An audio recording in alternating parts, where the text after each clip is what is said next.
আসসালামু আলাইকুম।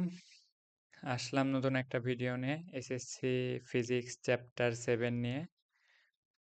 তো চ্যাপ্টারের নাম হচ্ছে তরঙ্গ শব্দ। তো এখানে বেসিক্যালি যেগুলো আমি পড়াবো, যেগুলো সূত্র আছে সেগুলো বেসিক সহ দেখাবো, ইম্পর্টেন্ট সিকিউ সাথে এমসিকিউও দেখাই দিব। অর্থাৎ এই একটা ভিডিও হয়তোবা 40 থেকে 50 মিনিট হবে, কিন্তু এই 40-50 মিনিটে আমরা চেষ্টা করব সম্পূর্ণ অধ্যায়টা সুন্দরভাবে এক্সপ্লেইন করার। আর এই অধ্যায় থেকে যে কোনো প্রশ্ন আসলে যাতে সহজেই কোনো ঝুট ঝামেলা ছাড়া অ্যান্সার করতে পারো ততটুক বেসিক দেওয়ার চেষ্টা করব। তো এটা থাকবে টার্গেট, আর কিছু সাজেশন থাকবে যেগুলা বেসিক্যালি ক্লাসের উপর বেসিস করে কিছু প্রবলেম দিব, সেগুলো সলভ করবা নিজে নিজে। এবং কোথাও যদি আটকে যাও অবশ্যই আমি ডিসক্রিপশন বক্সে আমার এফবিআইডি লিঙ্ক দিয়ে রাখবো, বা আদার্স হোয়াটসঅ্যাপ নাম্বারও দিয়ে রাখবো। যে কোনো সমস্যা হলে অবশ্যই যোগাযোগ করবা। তো পুরা ক্লাসটা দেখার ধৈর্য ধরে দেখিও, মনোযোগ দিয়ে দেখিও, তাহলেই হবে। আচ্ছা, আগাই। তো অধ্যায়ের শুরুতেই আমাদের হচ্ছে স্প্রিং এর যে ল সেটা দিয়ে শুরু হয়, কিন্তু পড়ার কথা হচ্ছে তরঙ্গ ও শব্দ, কিন্তু এখানে শুরু হয় স্প্রিং এর ইয়াতে। বেসিক্যালি স্প্রিং এর যে মুভমেন্ট, এখানে হচ্ছে যে স্পন্দনটা হয়, অর্থাৎ যে পর্যায়বৃত্ত গতিটা হয়, আমরা যদি এটা একটা স্প্রিং কনসিডার করি, তো এটার সাথে সাপোজ কোনো কিছু যখন ঝুলাই দিব, তখন দেখা যাবে যদি আমরা এই দিকে ফোর্স দেই, তো এটা এই বস্তুটার মানে আমরা যে ফোর্সটা অ্যাপ্লাই করব, বা এই এই এই যে ভরটা দিছি এই ভরের কারণেও যে কম্পন সৃষ্টি হবে, সেটা দেখা যাবে। এটা যদি ওর সাম্য অবস্থান ধরি, তো এই সাম্য অবস্থান থেকে একবার নিচের দিকে যাবে, আবার একবার উপরের দিকে যাবে। কিন্তু এই সম্পূর্ণ জিনিসটা যখন একবার কোনো অবস্থানে, যেমন যদি চিন্তা করি যে একবার নিচে গেল, আবার উপরে গেল, তারপর নিচে আবার যখন ওই অবস্থানেই ফিরবে, তখন এর একটা পূর্ণ কম্পন শেষ হবে, অর্থাৎ একটা পূর্ণ কম্পন হবে। তো এই পূর্ণ কম্পনের কনসেপ্ট তরঙ্গের ক্ষেত্রেও সেম। তো সেই জন্যই এই অধ্যায়ে এই স্প্রিং এর ব্যাপারটাও অ্যাড করা আছে। তো আমরা তরঙ্গ আর যে শব্দ, এই দুইটা কিভাবে রিলেটেড বা কিভাবে কি, এটা আমরা একটু পরেই দেখব। আপাতত প্রথম যে সূত্রটা আছে সেটা নিয়ে চলো একটু দেখি। তো এটা হুকের ল। তো এফ ইকুয়াল মাইনাস কে এক্স, এখানে কেটা হচ্ছে স্প্রিং ধ্রুবক, আর এফটা হচ্ছে আমরা স্প্রিং এর উপর যে বলটা দিব, আর এক্স হচ্ছে সাম্য অবস্থা থেকে সরণ। এই যে বললাম না, ধরো যে কোনো একটা স্প্রিং নর্মালি ধরো এরকম আছে, তো এইটার সাথে যদি আমরা একটা ভরও ঝোলাই দেই, তো সেটা দেখা যাবে একটু নিচে যাবে। তো আমরা যদি এটা কনসিডার করি, ধরো এখান থেকে আর একটু নিচে আসে এইখানে, তো এই অবস্থান থেকে কিন্তু ও ওর মতোই থাকবে, অর্থাৎ এখান থেকে নিচেও যাবে না, উপরেও যাবে না। কিন্তু আমরা যদি একটা ফোর্স দেই, তখন দেখা যাবে যে প্রথমে নিচের দিকে যাবে, কিন্তু সে আবার পুনরায় তার এই অবস্থানে ফিরতে যাবে। তো যতক্ষণ এটা হচ্ছে স্থিতিস্থাপক সীমার মধ্যে থাকবে, ততক্ষণ এটা হচ্ছে এর এই যে বৈশিষ্ট্য, এটা ধরে রাখবে। তো আমরা স্প্রিং এর কনসেপ্টে এখন না ঢুকি। বেসিক্যালি আচ্ছা, এফ এর পরিচয় দিলাম, কে এর পরিচয় দিলাম, এক্স, কিন্তু এই মাইনাসটার পরিচয় দেওয়া হয়নি। আসলে আমরা যখন যে কোনো স্প্রিং এর ক্ষেত্রে যদি দেখি, যে আমরা যখন বল এই দিকে দিচ্ছি, তো বস্তুটা এই দিকে সরণ হচ্ছে, এর সরণ এই দিকে হচ্ছে, কিন্তু এই বস্তুটার কিন্তু তার বিপরীত দিকে ফিরে যাওয়ার চেষ্টা করতেছে, অর্থাৎ তার ত্বরণ যেটা, সেটা কিন্তু হচ্ছে বিপরীত দিকে হচ্ছে। তো আমরা বল দিচ্ছি একদিকে, ত্বরণ হচ্ছে আরেক দিকে। তো এই ব্যাপারটার জন্যই এই মাইনাস সাইনটা এখানেই ভূমিকা রাখে, এই দুইটা ডিফারেন্স হওয়ার কারণে। তো এগুলোর এককগুলো আমরা দেখব। তো আমরা বেসিক্যালি এই অধ্যায়ে স্প্রিং নিয়ে বেশি আলোচনা করব না, যেহেতু সংক্ষিপ্ত আলোচনা। তো এই সূত্রটা দিয়েও এমসিকিউ সিকিউ আসবে, তবে এটা অন্য অধ্যায়ের আলোচনা, তাই বেশি কথা বললাম না। আচ্ছা, এখন যে সূত্রটা দেখলাম ওই সূত্র অনুযায়ী একটা ম্যাথ সলভ করার চেষ্টা করি। তো একটা স্প্রিং এর এক প্রান্ত একটি কাঠামোর সাথে বেঁধে অপর প্রান্তে 0.5 কেজি ভরের একটি বস্তু ঝুলিয়ে দিলে স্প্রিংটি 1 সেন্টিমিটার প্রসারিত হয়। তো এটা হচ্ছে আমাদের মেইন উদ্দীপকের লাইনটুকু। এখন এখান থেকে চাইছে স্প্রিং ধ্রুবক কত, স্প্রিংটি 1.5 সেন্টিমিটার প্রসারিত করলে বস্তুটির উপর কি পরিমাণ বল প্রয়োগ করা হয়। তো প্রথমটা বের করা হোক। আচ্ছা, স্প্রিং আমরা সূত্রটা কি দেখলাম, এফ ইকুয়াল মাইনাস কে এক্স। আমাদের বের করতে বলছে স্প্রিং ধ্রুবক। তো স্প্রিং ধ্রুবক কি? কে। তো এখন কে কে আমরা এক সাইড রাখি। তো এফ বাই এক্স মাইনাসটা কনসিডার করতেছি না, কারণ বললাম এটা তো হচ্ছে বল আর সরণের বিপরীতমুখী দিক হওয়ার কারণে। তো জাস্ট আমরা ম্যাগনিটিউড অর্থাৎ মান নিয়ে শুধু যদি কাজ করি। তো এখানে ফোর্স, আচ্ছা, এখানে ডিরেক্ট ফোর্স দেওয়া নাই, কিন্তু একটা স্প্রিং এর সাথে যখন আমরা একটা ভর দেই, আহ, পৃথিবীকে তো সবকিছু অভিকর্ষ বলে টানতেছে। তো সেক্ষেত্রে এফ ইকুয়াল এম এ, এই জায়গাতে আমরা লিখতে পারি M G divided by X. তো এখানে এম দেয়া আছে 0.5, আর জি যদি আমরা 9.8 কনসিডার করি, আর এক্স দেওয়া আছে 1 সেন্টিমিটার। তো 1 সেন্টিমিটারকে এখানে যেহেতু আমরা সবই এসআই এককে নিচ্ছি, সেক্ষেত্রে 1 সেন্টিমিটার হচ্ছে 0.01 মিটার। তো এটা জাস্ট যে মানটা আসবে অত নিউটন পার মিটার। আচ্ছা, একক যদি ডিরেক্ট মনে না থাকে, সিম্পলি দেখবা যে এখানে ফোর্সের একক কি? নিউটন। আর দৈর্ঘ্য এটা কি? মিটার, অর্থাৎ সরণের একক মিটার। তো নিউটন, এটা যেহেতু আহ, কি বলে এটাকে, তোমার হচ্ছে নিচে আছে, তো সেক্ষেত্রে নেগেটিভ, মানে লিখতে পারি নিউটন পার মিটার, অথবা এইভাবে লেখা যায় নিউটন আর মিটার। তো যেভাবে লেখো, যদি আচমকা ভুলে যাও এইভাবে ইয়া করবা। তো যে অ্যান্সার আসলো সেটা বসালা, হয়ে গেল। আচ্ছা, এখন দ্বিতীয় প্রবলেমটা, স্প্রিংটি যদি 1.5 সেন্টিমিটার প্রসারিত করলে বস্তুটির উপর কি পরিমাণ বল প্রয়োগ করা হয়? আচ্ছা, আমরা এইখান থেকে দেখো, এই ক নাম্বার থেকে কিন্তু আমরা কে এর মানটা একটা পাইলাম, ধরো একটা ভ্যালু পাইছি। তো এখন পরের বার চাইছে কি কি পরিমাণ বল, অর্থাৎ এফটা এবার আমাদের চাইছে। তো এফ ইকুয়াল মাইনাস কে এক্স, আবারও মাইনাসটা কনসিডার না করি। তো কে এর ভ্যালু বসাবো আর এক্স এর ভ্যালু দেওয়া আছে, তাহলে যে এফ আসবে সেই এফ অত পরিমাণ বল প্রয়োগ করলেই হচ্ছে স্প্রিংটা ওই পরিমাণ প্রসারিত হবে, মানে 1.5 সেন্টিমিটার। তো বোঝা গেল, তোমরা নিজেরা ক্যালকুলেশন করে নিও। আচ্ছা, এরপরে যেহেতু বলতেছিলাম যে একটা স্প্রিং এর ক্ষেত্রেও স্প্রিংটা হচ্ছে একটা স্পন্দনের উপর থাকে। তো এই পর্যায়কাল এই শব্দগুলা এই স্পন্দনের সাথে রিলেটেড, মানে আমরা পর্যায়বৃত্ত গতি সবাই আশা করি পড়ে আসছি অলরেডি। তো তারপরেও যদি পড়া না থাকে, নেক্সটে যে প্লে লিস্টগুলো আসবে ওইগুলাতে কভার হয়ে যাবে। আমরা আসলে এই অধ্যায়ের যে কনসেপ্ট সেখানে থাকতে চাচ্ছি। তো এখানে বেসিক্যালি আরেকটা সূত্র দিয়ে দিছে, পর্যায়কাল, স্প্রিং ধ্রুবক এবং ভরের মধ্যে সম্পর্ক। তো টি হচ্ছে পর্যায়কাল। আসলে পর্যায়কাল কখন হয়? যখন একটা পূর্ণ স্পন্দন হয়, যে কোনো একটা, আমরা যদি পেন্ডুলাম চিন্তা করি, যে একটা বব, একটা সুতার সাথে একটা বব ঝুলাই দিলাম, তো এটার অবস্থান বিভিন্ন সময়, ধরো এটার একটা অবস্থান, এটার একটা অবস্থান।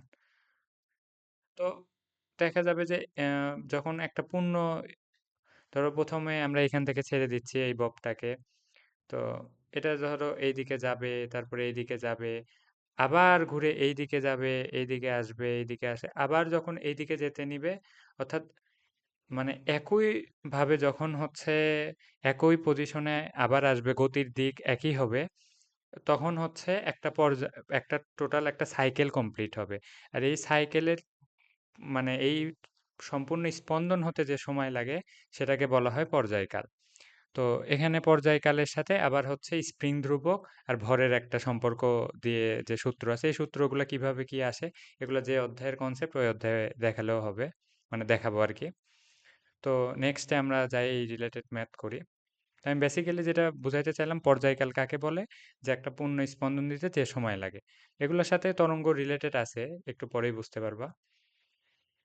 তো 200 গ্রাম ভরের একটা স্প্রিং সরল ছন্দিত গতিতে গতিশীল, মধ্য অবস্থান থেকে, অর্থাৎ মধ্য অবস্থান যেটা আর সাম্য অবস্থান একই কথা, হতে স্প্রিংটি যখন 1.5 মিটার সরণ হয়, তখন এর উপর ক্রিয়ারত বলের মান 0.3 নিউটন হয়। স্প্রিংটির পর্যায়কাল কত?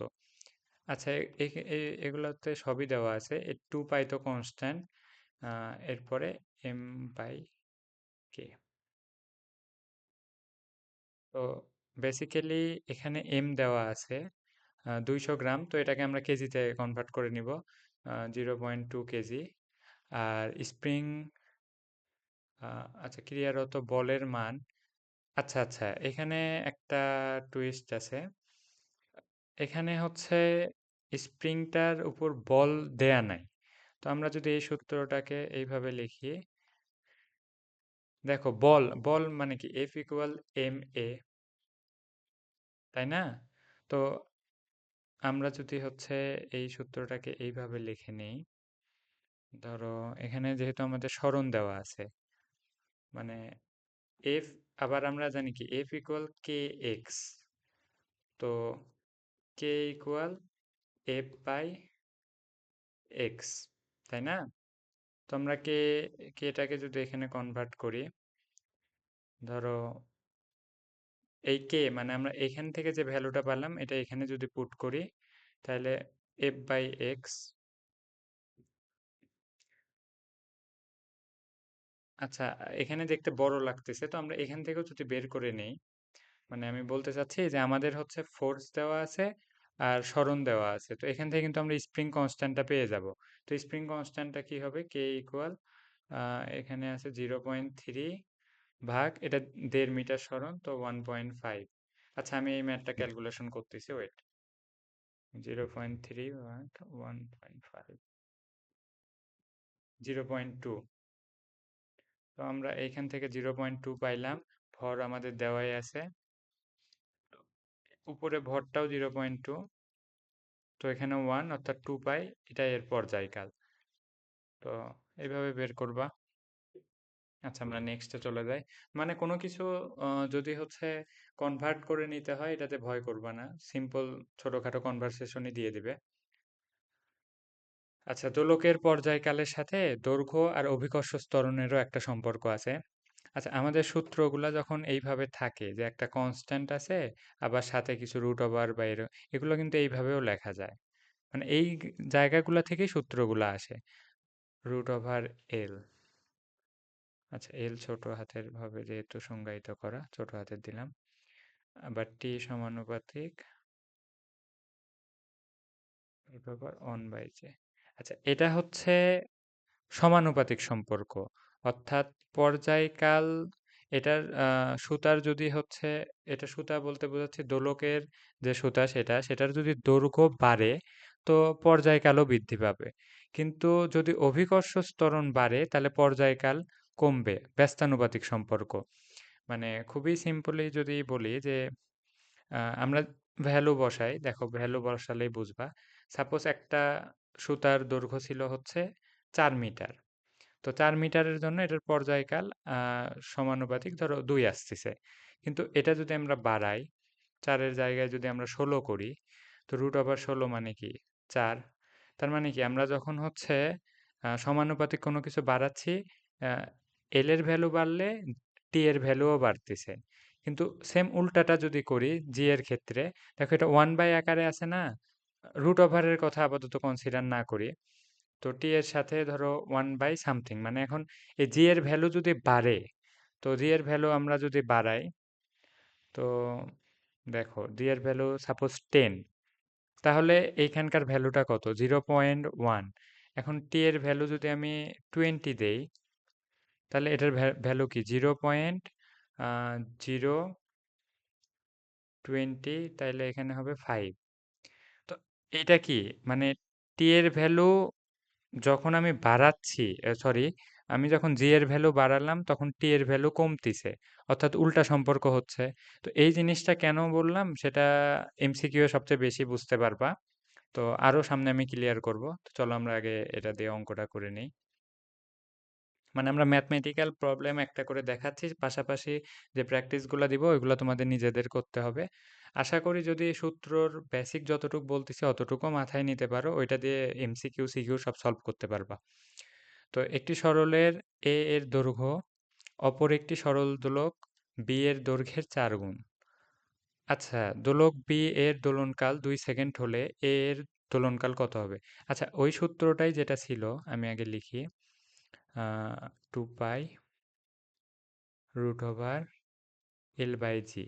আচ্ছা আমরা যদি সমানুপাতিক সম্পর্ক আকারে লিখি এখন আবার, মানে আমরা যদি, হ্যাঁ লিখি, প্রপোর্শনাল, এটা হচ্ছে 1/g। তো এখন কথা হচ্ছে এই সমানুপাতিক এই সম্পর্কটার মূল উদ্দেশ্যটা কি? মানে এটার সাথে যখন আমরা দেখলাম যে হচ্ছে যখন আমরা হচ্ছে দৈর্ঘ্য বাড়াচ্ছি, তখন হচ্ছে তোমার পর্যায়কালও বাড়তিছে।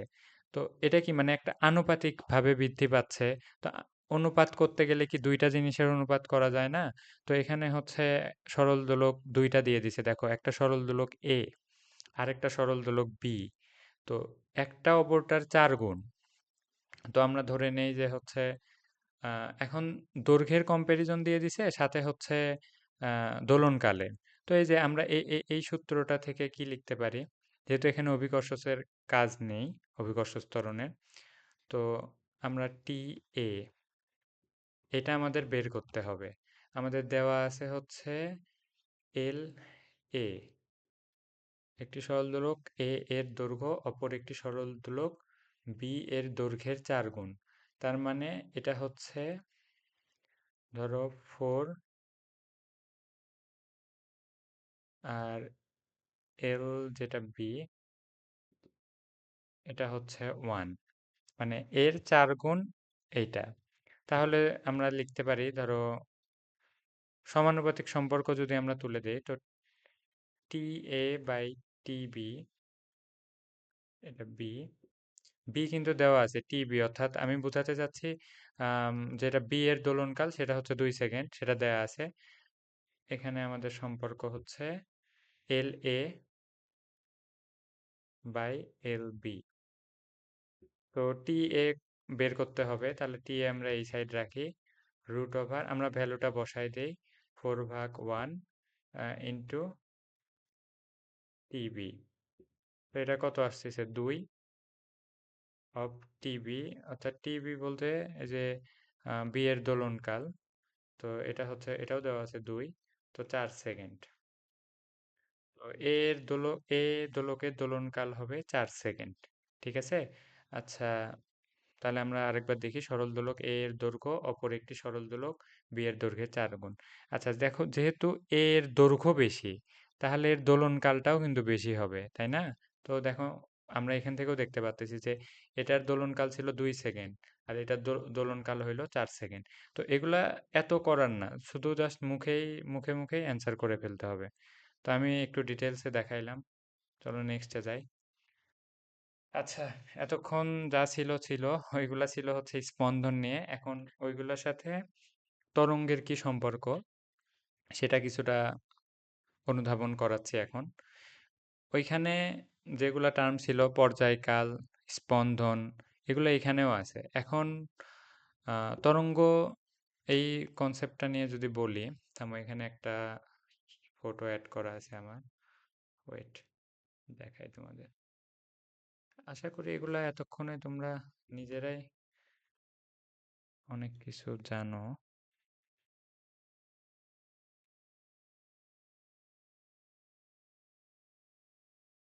আচ্ছা থামো, এটা আমি ফ্রেশ একটা পেজে অ্যাড করি। ওকে। আচ্ছা, তো তরঙ্গ হচ্ছে তোমার দুই প্রকার। একটা হচ্ছে তোমার যান্ত্রিক তরঙ্গ, আর একটা বিদ্যুৎ চুম্বকীয় তরঙ্গ। তো আমরা এই অধ্যায়ে যেটা পড়বো সেটা হচ্ছে যান্ত্রিক তরঙ্গ নিয়ে। আর সম্ভবত নবম অধ্যায়ে তোমাদের আলোক চুম্বকীয় তরঙ্গ, সরি, তোমার হচ্ছে ইলেকট্রোম্যাগনেটিজম, যে তোমার হচ্ছে ওয়েভটা ওইটা হচ্ছে তোমার নবম অধ্যায়ে আছে। তো আমরা যে অধ্যায়ের পর সেটাতে থাকি। তো যান্ত্রিক তরঙ্গ আর আলোক চুম্বকীয় তরঙ্গর মধ্যে পার্থক্য হচ্ছে যে যান্ত্রিক তরঙ্গে তোমার একটা মাধ্যমের প্রয়োজন হবে। তো তরঙ্গ আমরা প্রথমে দেখে নেই যে এই যে ঢেউ, এই ঢেউটাই হচ্ছে তরঙ্গ। এখন এটা আবার অনুপ্রস্থ, অনুদৈর্ঘ্য, এই দুইটা তরঙ্গ হয়। এখন আমরা এখানে দেখি যে আচ্ছা, না না না, এখানেই দেখো, এটা হচ্ছে অনুপ্রস্থ তরঙ্গ। অনুপ্রস্থ তরঙ্গ হওয়ার জন্য আর অনুদৈর্ঘ্যর ভিতর পার্থক্য কি? এইটা সংকোচন আর প্রসারণের মাধ্যমে সামনে অগ্রসর হয়। এটা একটা মানে এটা একটা বেসিক পার্থক্য। কিন্তু আমরা যদি হচ্ছে কোণের কথা চিন্তা করি, অর্থাৎ এই যে তরঙ্গটা, এইটার দিক হচ্ছে, ওইটা আমি কালারটা চেঞ্জ করে নেই, এই তরঙ্গটা সামনে অগ্রসর হচ্ছে, কিন্তু এর কণাগুলো কম্পন হচ্ছে উপরের দিকে বা নিচের দিকে, ২ দিকেই হইতে পারে। অর্থাৎ এটার এই ক মানে তো ওয়েভটা যেদিকে যাচ্ছে, তরঙ্গটা যেদিকে যাচ্ছে, কিন্তু এর কণাগুলোর কম্পন সেদিকে না। কণাগুলোর কম্পন আ লম্বভাবে। তো এই জন্যই মূলত এটা হচ্ছে এদের মধ্যবর্তী যে কোণ হয় সেটা হয় 90 ডিগ্রি, এবং এই ধরনের যে তরঙ্গ সেগুলাকে বলে অনুপ্রস্থ তরঙ্গ। তো যান্ত্রিক তরঙ্গ বেসিক্যালি ২ প্রকার। তার ভিতরে একটা অনুপ্রস্থ, আর এই যে দেখো এটা হচ্ছে অনুদৈর্ঘ্য। এখন কেন অনুদৈর্ঘ্য? এইখানে যে স্পন্দনটা হয়, এগুলো যখন এই কণাগুলো যখন অসিলেশন করে তখন আ এখানে দেখো সংকোচন, এই অংশটুকু সংকোচন হয়ে আছে। আবার এই অংশটুকু প্রসারিত হয়ে আছে। আবার এই অংশটুকু সংকুচিত, এটা প্রসারিত। কিন্তু এই কণাগুলা যে যখন স্পন্দিত হচ্ছে, তখন এই কণাগুলা এই ওয়েভটা এদিকে যাচ্ছে, আবার এই কণাগুলাও এইদিকেই স্পন্দন হচ্ছে। অর্থাৎ এদের যাওয়া মানে ওয়েভটা যেদিকে অগ্রসর হচ্ছে, কণাগুলাও সেদিকেই অগ্রসর হচ্ছে। আর এদের মধ্যবর্তী কোণ হয় 0 ডিগ্রি। এরা সমান্তরালভাবে অগ্রসর হচ্ছে। এই কারণে এটা হচ্ছে, এদেরকে বলে অনুদৈর্ঘ্য তরঙ্গ। তো আমরা যদি এক্সাম্পলের কথা চিন্তা করি, অনুপ্রস্থ তরঙ্গ হচ্ছে ওই যে পানির ঢেউ, এটা হচ্ছে অনুপ্রস্থ তরঙ্গ। আসলে আমরা তরঙ্গের এত ভিতরে ঢুকে গেছি, কিন্তু তরঙ্গ কি এটাই এখনো বলা হয়নি। দুঃখিত ব্যাপারটার জন্য। তরঙ্গ বেসিক্যালি হচ্ছে শক্তি স্থানান্তরের একটা, যেকোনো একটা মাধ্যমে শক্তি স্থানান্তর করার একটি প্রক্রিয়া। মানে এই শক্তি স্থানান্তরের মাধ্যমে যে জিনিসটা আমরা দেখতে পাচ্ছি, যেখানে মাধ্যমের কণাগুলা যে যার অবস্থানে থাকবে, কিন্তু জাস্ট একটা শক্তি কম্পনের মাধ্যমে ট্রান্সফার করে দিচ্ছে। তো এগুলাকে আরো ভিজুয়ালাইজ করার জন্য হচ্ছে ইউটিউবে ছোট ছোট ক্লিপ আছে, যে ওয়েভ কিভাবে অসিলেট করে, এই জিনিসগুলো নিজেরা দেখবা। তো তরঙ্গ যে শক্তিটা ট্রান্সফার করতেছে এই রিলেটেড খুব বেশি আলোচনা নাই। তো আমরা যেহেতু লাস্ট মোমেন্ট মানে এক্সামের জন্যই শুধু দেখতেছি, তো সেক্ষেত্রে আমাদের যা যা লাগবে আমি শুধু সেগুলাই আলোচনা করব। তো আলোচনা কঠিন লাগলে সেটাও জানাবা। তো আমরা যেটা দেখলাম যে যদি মাধ্যমের কণাগুলা দিক এবং ওয়েভের দিক দুটোর মধ্যবর্তী কোণ 90 ডিগ্রি হয়, তাহলে সেটা অনুপ্রস্থ তরঙ্গ। আর যদি হচ্ছে যেদিকে ওয়েভ অগ্রসর হচ্ছে এবং সেই মাধ্যমের যে কণাগুলো সেগুলোও যদি ওই দিকেই অগ্রসর হয়, তাহলে তাদের মধ্যবর্তী কোণ হয় 0 ডিগ্রি, এবং এই 0 ডিগ্রি হইলে সেটাকে বলা হয় অনুদৈর্ঘ্য তরঙ্গ। এবং আমরা যে কথা বলি, তো সামনাসামনি অবশ্যই, কারণ আমি যে হচ্ছে এই মাইক ব্যবহার করে তোমাদের আহ, কাছে পর্যন্ত যে শব্দ পৌঁছাচ্ছে, এটা কিন্তু আবার হচ্ছে যান্ত্রিক তরঙ্গ না। এটা ওই ইলেকট্রোম্যাগনেটিজম ওয়েভ ওই ওই সেক্টরে চলে যাবে। এমনি সামনাসামনি তোমার ফ্রেন্ড বা যে কোনো শব্দ আমরা যখন শুনি, মানে মাইকের মাধ্যমে যেভাবে যাচ্ছে রেডিও কানেকশন, সেইটা আলাদা। সেইটা আলাদা, কিন্তু মাইক থেকে তোমরা যে স্পিকারের মাধ্যমে তোমাদের কানে যে শব্দগুলো যাচ্ছে সেটা আবার অনুদৈর্ঘ্য তরঙ্গ। অর্থাৎ শব্দ একটা অনুদৈর্ঘ্য তরঙ্গ, এবং এটা সংকোচন এবং প্রসারণের মাধ্যমে অগ্রসর হয়। তো আমরা তরঙ্গ বিষয়ে বেসিক আইডিয়া পাইলাম আশা করি। তো এটা আমরা একটা অনুপ্রস্থ তরঙ্গ নিলাম। তো এখন এখান থেকে আমাদের কিছু জিনিস জানতে হবে, যে কোনটার পরিচয় কি। আচ্ছা, তো এটা হচ্ছে একটা অনুপ্রস্থ তরঙ্গ। এখন এটা একটা সাম্য অবস্থান। অর্থাৎ একটা এই সাম্য অবস্থান থেকে তরঙ্গ সর্বোচ্চ যে অবস্থানে যায়, সেই অবস্থানটুকুকে বলা হয় সেই তরঙ্গের বিস্তার, এবং এটাকে এ দ্বারা প্রকাশ করা হয়। এগুলো কিন্তু মনে রাখতে হবে। এ হচ্ছে বিস্তার, এবং বিস্তারের সংজ্ঞা যেটা বললাম সেটা মাথায় রাখিও, যে সাম্য অবস্থান থেকে, দেখো তুমি এইখান থেকে যদি কনসিডার করো, এটা এর সাম্য অবস্থান না।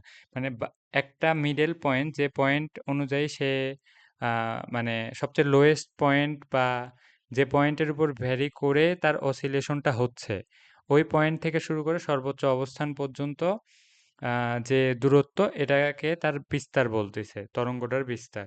তো তরঙ্গর বিস্তারকে এ দ্বারা প্রকাশ করা হয়। আচ্ছা, এখন একটা মানে তরঙ্গর এই কণাটা যে অবস্থা আছে, এই অবস্থাটাকে দশা বলে। সেটা যেকোনো কণার হইতে পারে। মানে আমরা যে এটা একটা রেখার মাধ্যমে দেখাইছি, ব্যাপারটা কিন্তু এমন না। ব্যাপারটা আমরা কণা আকারে কনসিডার করব। তো প্রতিটি কণার তার অবস্থানে যেভাবে আছে, ওইটাই তার দশা। এখন এই সমদশা সম্পন্ন দুটি কণা দূরত্বকে বলা হয় তরঙ্গ দৈর্ঘ্য। সমদশা কখন হবে? অর্থাৎ এই সাপোজ আমরা কনসিডার করি যে এই কণাটা হচ্ছে এই দিকে অগ্রসর, উপর দিকে অগ্রসর হতে চাচ্ছে। তো এই উপর দিকে অগ্রসর হতে চাচ্ছে এইরকম সেম কণাটা, যেমন ধরো আমি যদি এই কণা কনসিডার করি, এই কিন্তু অত দূর অগ্রসরের দিকে না। আবার এগুলা থেকে আস্তে, আস্তে, আস্তে, আস্তে যদি এই কণাকে চিন্তা করি, তাহলে কি একটা মানে সমদশা হইল? না। এই কণাটা আবার দেখো নিচের দিকে যাচ্ছে। মেইন কথা, সমদশা হইতে হইলে তার দিক এবং অবস্থান একই দিকে হইতে হবে। অবস্থান এটা যেভাবে কনসিডার করতে হবে, দেখো একটা পূর্ণ স্পন্দন কিভাবে, মানে আমরা স্পন্দন যে পর্যায়বৃত্ত গতির ক্ষেত্রে যে স্পন্দন, সরল সন্ধিত স্পন্দন পড়ছি, ওইটা কেমন ছিল? যে আ একটা কণা একটা নির্দিষ্ট বিন্দু দিয়ে একই দিক থেকে তোমার হচ্ছে ক্রস করতে হবে। তো এখানে তো একই জায়গা হচ্ছে না। আমরা দেখতেছি এই কোণা এখানে, এই কোণা এখানে। তো সমদশা তো সম্ভব না। আসলে এই অংশটুকুকে কাট করে যদি আমি আবার এইখানে কনসিডার করি, যদিও ধরা যাবে না। কারণ এখানে কিন্তু এনার্জি ট্রান্সফারই হচ্ছে কম্পনের মাধ্যমে। মানে একটা কণা তার পার্শ্ববর্তী কণার মধ্যে কম্পন দিয়ে দিচ্ছে। সেই কম্পনটা ধীরে, ধীরে, ধীরে, ধীরে এভাবে মানে যাচ্ছে এবং এই পথটা নিয়েই আমরা ডিসকাস করতেছি। তো ধরো আমরা কিন্তু এই যে এই অংশ আর এই অংশকে কেটে এনে সাপোজ এইখানে দেখতেছি। তো এই কোণাটা যে অবস্থানে ঠিক তোমার হচ্ছে ঘুরে, ঘুরে, ঘুরে, ঘুরে, ঘুরে, ঘুরে যখন হচ্ছে তোমার এই পয়েন্টেই যখন আসবে, মানে মেইন কথা একই পয়েন্ট যখন তৈরি হচ্ছে, ধরো এই পয়েন্টটায়, তখন হচ্ছে এটা এর সমদশা, মানে এই একই পয়েন্টই। কিন্তু এই পয়েন্টটা কি আমরা হচ্ছে এইখানে তো পাচ্ছি না, আমরা পাচ্ছি এই জায়গাতে ওই পয়েন্টটা। তো এক সমদশা সম্পূর্ণ যখন ২ টা কণার মাঝে আমরা দূরত্ব নিব, সেটাকে ওই তরঙ্গটার তরঙ্গদৈর্ঘ্য বলবো। অর্থাৎ আমরা যদি বলি এখানে তরঙ্গদৈর্ঘ্য হচ্ছে এই যে এইখান থেকে এতটুকু। এবং তরঙ্গদৈর্ঘ্য বলা হচ্ছে ল্যামডা দ্বারা। আচ্ছা, তরঙ্গদৈর্ঘ্য যদি শুধু এখানেই হতে হবে এমন না। তুমি এই পয়েন্ট নিলা। তাহলে এই পয়েন্টের মতো আবার কোন পয়েন্ট আছে? এই যে এখানে আরেকটা পয়েন্ট আছে। এইটা একটা তরঙ্গদৈর্ঘ্য। সব মানে মানে একই উৎস থেকে উৎপন্ন একটি শব্দের জন্য তরঙ্গদৈর্ঘ্য কিন্তু একই থাকবে। তো এটার তরঙ্গদৈর্ঘ্য এইটা। এইটা এবং এইটা ২ টা কিন্তু একই, সমান সমানই হবে। তো তরঙ্গদৈর্ঘ্য বোঝা গেল। তরঙ্গদৈর্ঘ্য এটাকে বলা হয় ল্যামডা। তো এটা হচ্ছে তরঙ্গদৈর্ঘ্য। এগুলা পয়েন্ট কিন্তু মনে রাখতেই হবে। বাস এই কয়েকটা পয়েন্ট মনে রাখলে তোমার হচ্ছে এমসিকিউ, সিকিউ সবই সলভ করতে পারবে। একটু পরে আমার সাথে তোমরা ডিরেক্ট সলভ করতে পারবা। তো তরঙ্গদৈর্ঘ্য গেল। আচ্ছা, এখানে কম্পাঙ্ক আছে, পর্যায়কাল আছে। আচ্ছা, তো এই তরঙ্গ এখন পর্যায়কাল কি? এই একটা পূর্ণ কম্পন দিতে যে সময় লাগে সেটা হচ্ছে এর পর্যায়কাল। তো এইখান থেকে এই পজিশন থেকে ঘুরে, ঘুরে, ঘুরে, ঘুরে যখন এই পজিশনে আসছে, এই এতটুক পথ অতিক্রম করতে যে সময় লাগছে, এটা হচ্ছে এর পর্যায়কাল। পর্যায়কালকে টি দ্বারা প্রকাশ করা হয়। তো একটি পূর্ণ স্পন্দন দিতে একটি পূর্ণ স্পন্দন হতে যে সময় লাগে সেটি হচ্ছে পর্যায়কাল।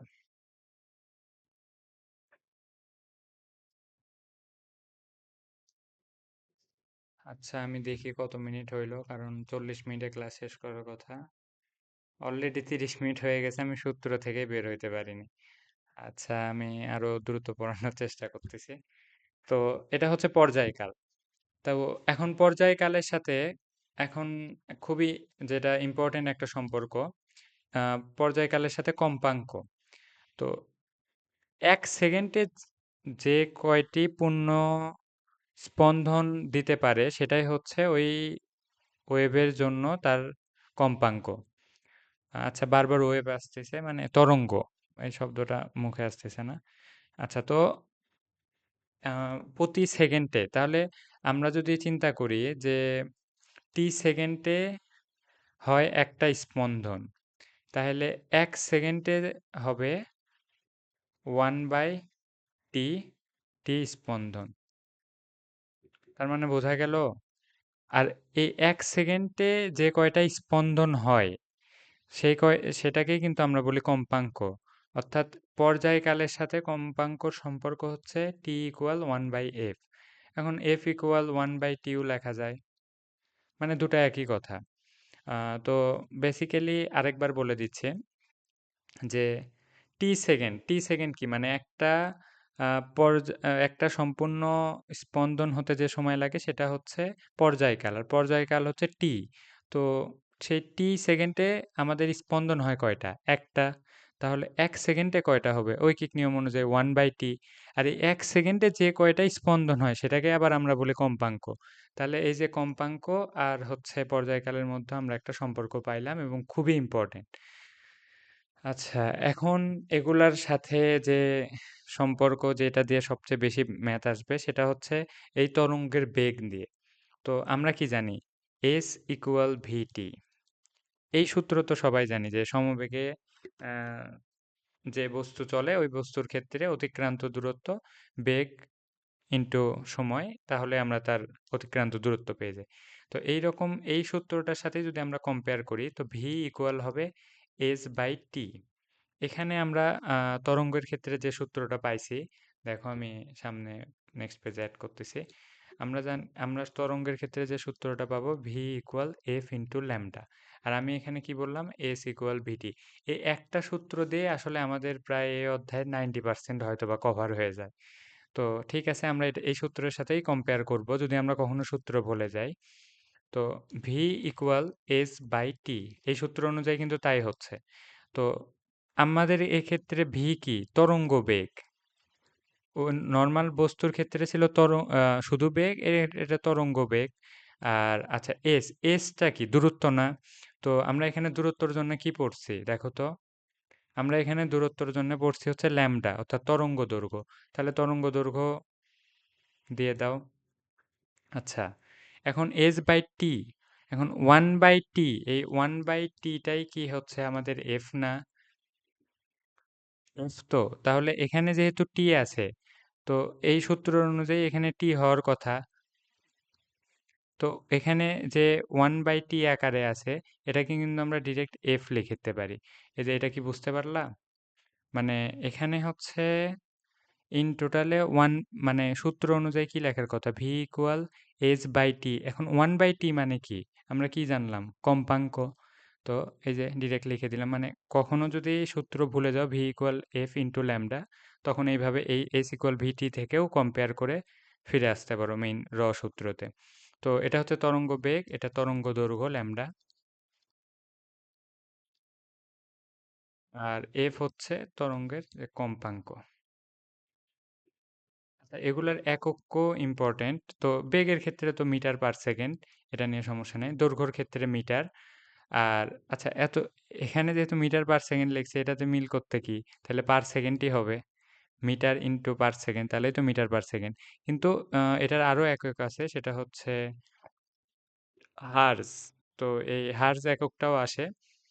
হার্জও যে কথা, পার সেকেন্ডও একই কথা। তো আচ্ছা, আমরা এখানেও দেখলাম কয় ধরনের তরঙ্গ হয়। আচ্ছা, এখানের ক্ষেত্রে তোমরা বলো তো যে হচ্ছে, থামো, মুছে নেই। মানে আমি বলতে চাচ্ছি যে এইখানে হচ্ছে তাইলে তরঙ্গ দৈর্ঘ্য কিভাবে পাবো? এখানেও, এখানে তো হচ্ছে তোমার যেমন ধরো এই যে দেখো, সমদশা সম্পন্ন, এখানে একটা পয়েন্ট, এখানে একটা পয়েন্ট, এই দুই পয়েন্ট সেম। তো এটা হচ্ছে এটা ল্যামডা। তো এই ক্ষেত্রে কি হচ্ছে? দেখো এখানে যতটুক হচ্ছে যে পয়েন্ট থেকে সংকোচন, যে সংকোচনের যে পয়েন্ট থেকে নিছে, সেম ওই রকম আরেকটা পয়েন্টের যে সংকোচন, এতটুক দূরত্ব হচ্ছে ল্যামডা। এটা কিন্তু হচ্ছে তোমার ইয়ার ক্ষেত্রে, যে অনুদৈর্ঘ্য তরঙ্গের ক্ষেত্রে।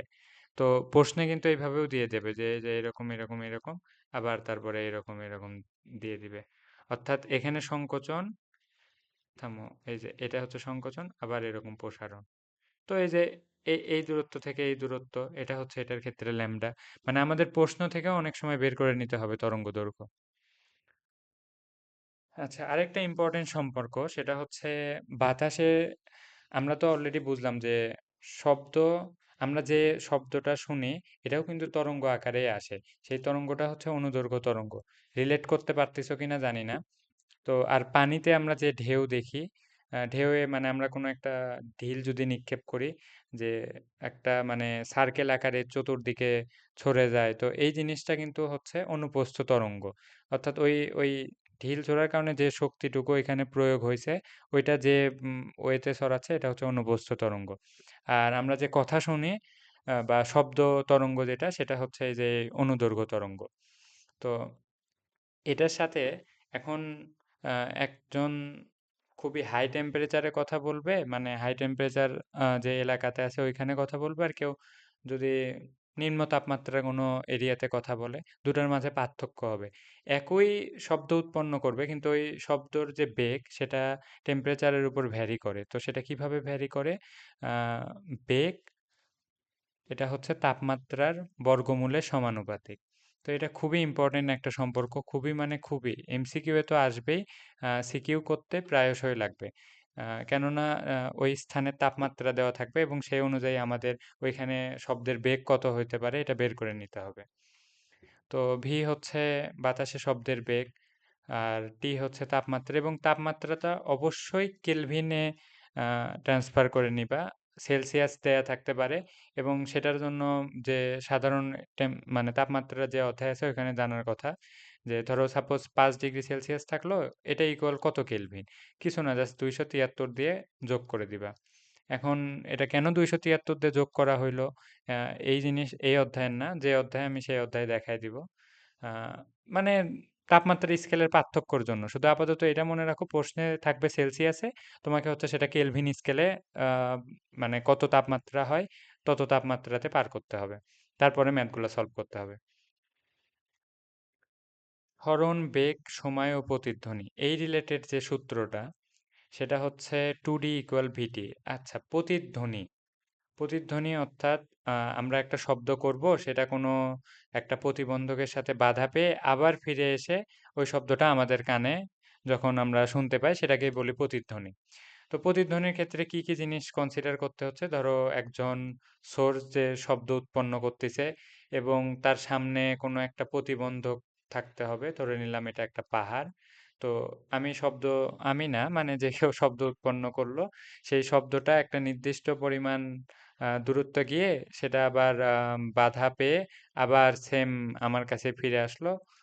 এই জিনিসটা হচ্ছে তোমার প্রতিধ্বনি, তখন আমরা প্রতিধ্বনি শুনতে পাবো। কিন্তু এখানে কি কি বিষয়ে কনসিডার করতে হচ্ছে, যে এই প্রতিধ্বনি শোনার জন্য তোমার হচ্ছে আমাদের যে বডি মেকানিজম, এখানে হচ্ছে তোমার ধরো 0.1 সেকেন্ড পর্যন্ত যে শব্দটা আমরা উৎপন্ন করলাম সেটা রেস্ট থেকেই যায়, বা যে শব্দটা আমরা শুনলাম সেই শব্দটা 0.1 সেকেন্ড পর্যন্ত ওই একই শব্দর যদি আবার আসে সেটা কিন্তু আমরা আবার রিপিট শুনতে পাবো না। তো এর চেয়ে বেশি সময় পরে যখনই আসবে তখন আমরা সেই শব্দটা আবার শুনতে পাবো। তো তার মানে আমাদের প্রতিধ্বনি শুনতে হইলে ন্যূনতম 0.1 সেকেন্ড পর শব্দটা ফিরে আসতে হবে আমাদের কাছে। তো এখন ফিরে আসার জন্য মানে আমাদেরকে যেভাবে ম্যাথগুলো দেয়া থাকবে, যে একটা ধরো ডি দূরত্বে পাহাড় আছে, তো প্রতিধ্বনি শোনার জন্য কি বললাম, আবার শব্দটা ফিরে আসা লাগবে না। তার মানে এই শব্দটাকে টোটাল কত ডিস্টেন্স কভার করতে হবে, প্রথমে ডি, আবার ফিরে আসার জন্য ডি, তার মানে দুইটা ডি তে 2D। তো এই 2D পরিমাণ দূরত্ব অতিক্রম করতে হবে।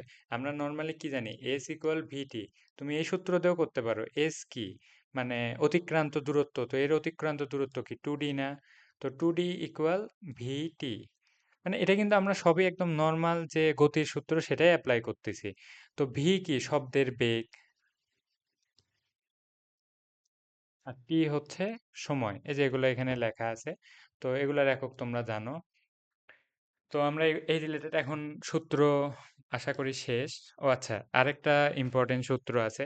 আচ্ছা, আমরা যে বিস্তার পড়লাম না, যে একটা তরঙ্গ, এই যে ধরো একটা তরঙ্গ গেছে, এই তরঙ্গের সর্বোচ্চ মানে সাম্য অবস্থান থেকে এই যে বিস্তার, এটার সাথে আবার শব্দের যে শক্তি অর্থাৎ তীব্রতা, এটার একটা সম্পর্ক আছে। এটা হচ্ছে I সমানুপাতিক A স্কয়ার। এখন যখনই তোমার এই সমানুপাতিক সম্পর্কগুলো আমরা পাই, সেখানেই মেইনলি ম্যাথ থাকবে ধরো তুলনা করে যে একটা উৎসের শব্দের তীব্রতা আরেকটার সাথে মানে বিস্তারের সাথে কেমন সম্পর্ক।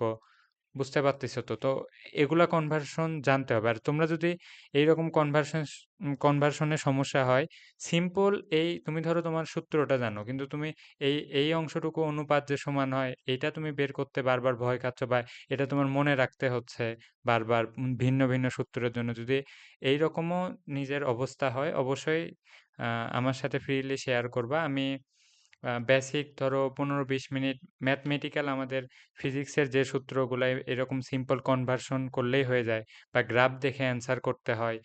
তো অনেক কিছু জানা থাকলেও আমরা জাস্ট ম্যাথমেটিক্যাল কনভার্সন সিম্পল কিছু জিনিস না জানা থাকার কারণে কিন্তু অনেক কিছু অ্যান্সার করতে পারি না। তো এরকম সমস্যা থাকলে অবশ্যই আমার সাথে যোগাযোগ করবা। আচ্ছা, আমাদের সূত্র দেখা শেষ। তো শব্দের তীব্রতার ক্ষেত্রে তীব্রতাই কিন্তু আবার এর শক্তি। তো ২ টাই লেখা থাকতে পারে। আর এটার একক হচ্ছে weber per metre square.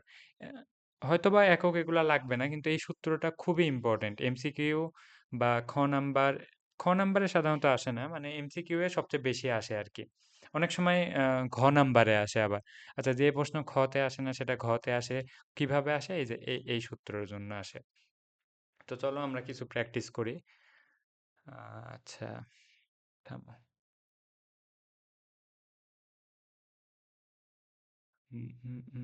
SSC. আচ্ছা, তোমাদের জন্য আজকে আমি এটা মানে সি ক্যাম স্ক্যানার দিয়ে নিছি। তো এখনো আমি এমসিকিউ সলভ করিনি, মানে আমি প্রশ্নগুলোও দেখিনি। জাস্ট তোমাদের সাথে আমি এসএসসি 21 ব্যাচ, তো এতদিন ধরে এই ধরনের কোনো প্রবলেম সলভ করিনি। তো তোমাদের সাথে যদি আমিও জাস্ট সূত্র দেখার পরেই প্রবলেম সলভ করতে পারি, হয়তোবা উপরের ক্লাস হওয়াতে তোমাদের চেয়ে একটু বেশি আইডিয়া থাকবে, কিন্তু ধরে নাও এই অধ্যায়ে তোমাদের যে অবস্থা আমারও সেম অবস্থা। তো সেইখান থেকে আমরা এখন কুইক এমসিকিউ সলভ করে কিছু সিকিউ দেখবো, অর্থাৎ এক ক্লাসে পুরো অধ্যায়টা কভার করব, ঠিক আছে? তো আচ্ছা, আরো একটু জুম করে নেই। এগুলো সব বোর্ডে আসা, হ্যাঁ, এই যে ঢাকা বোর্ড 20-এ আসা। তো আচ্ছা, এখানে একটা অনুপস্থ তরঙ্গের তোমার গ্রাফ দেওয়া আছে। এখানে চাইছে চিত্র অনুসারে তরঙ্গটির কম্পাঙ্ক কত, সময় দেয়া আছে। তো সময় দেওয়া কি আছে যে 2 সেকেন্ডে একটা তরঙ্গ পূর্ণ স্পন্দন কমপ্লিট হচ্ছে। তো এর পর্যায়কাল কত তাহলে? টি ইকুয়াল 2 সেকেন্ড, হ্যাঁ। তাহলে কম্পাঙ্ক কি এফ না? এফ মানে কি 1/t। তাহলে 1/2 মানে কি 0.5 অপশনে থাকলে এই যে এটাই কারেক্ট, 0.5। তো ঠিক আছে, আমরা নেক্সটে যাই। নেক্সট হচ্ছে যে আলো হচ্ছে, আচ্ছা, আলো কিন্তু তোমার হচ্ছে কোনো মাধ্যম ছাড়াই চলতে পারে। তো এটাও, আর আমরা কি পড়লাম? অনুদৈর্ঘ্য তরঙ্গের ক্ষেত্রে মাধ্যম দরকার, অনুপ্রস্থর ক্ষেত্রে, মানে এগুলো তো যান্ত্রিক তরঙ্গ। যান্ত্রিক তরঙ্গ তো অপশনেই আছে। তো এইগুলো একটাও হবে না। তার মানে বিদ্যুৎ চুম্বকীয় তরঙ্গ। কিন্তু কেন, সেটার এক্সপ্লেনেশনও পরে পরে আমরা জানবো। আচ্ছা, 3 নাম্বার এমসিকিউ কি বলছে? শব্দ তরঙ্গের বিস্তার 3 গুণ বাড়লে শব্দের তীব্রতা কত গুণ বাড়বে? আচ্ছা, আমরা লাস্ট সূত্রটা কি বললাম? আই সমানুপাতিক এ স্কোয়ার।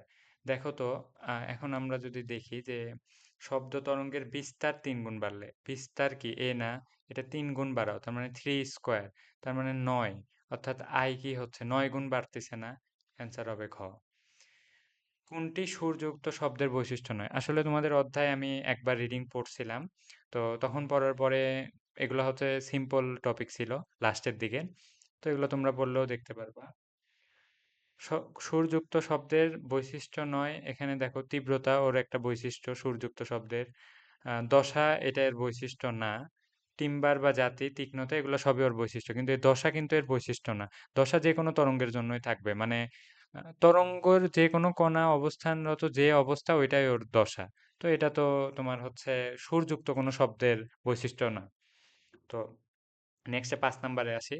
তরঙ্গ সঞ্চালনকারী কোনো কণার পর্যায়কাল বৃদ্ধি পেলে কম্পাঙ্কের কি রূপ পরিবর্তন হবে? তরঙ্গ হচ্ছে, ঠিক আছে, পর্যায়কাল বৃদ্ধি পেলে কম্পাঙ্ক কি হবে? দেখো তো, পর্যায়কালের সাথে কম্পাঙ্ক সম্পর্ক কি? ব্যস্তানুপাতিক। অর্থাৎ পর্যায়কাল যদি বাড়ে, পর্যায়কাল বাড়লে কম্পাঙ্ক কমবে, কম্পাঙ্ক যদি হচ্ছে তোমার কমে পর্যায়কাল বাড়বে। তাহলে এখানে কি হচ্ছে? পর্যায়কাল বৃদ্ধি পাচ্ছে, তাহলে কি কম্পাঙ্ক কি কমে যাবে? এই যে হয়ে গেল।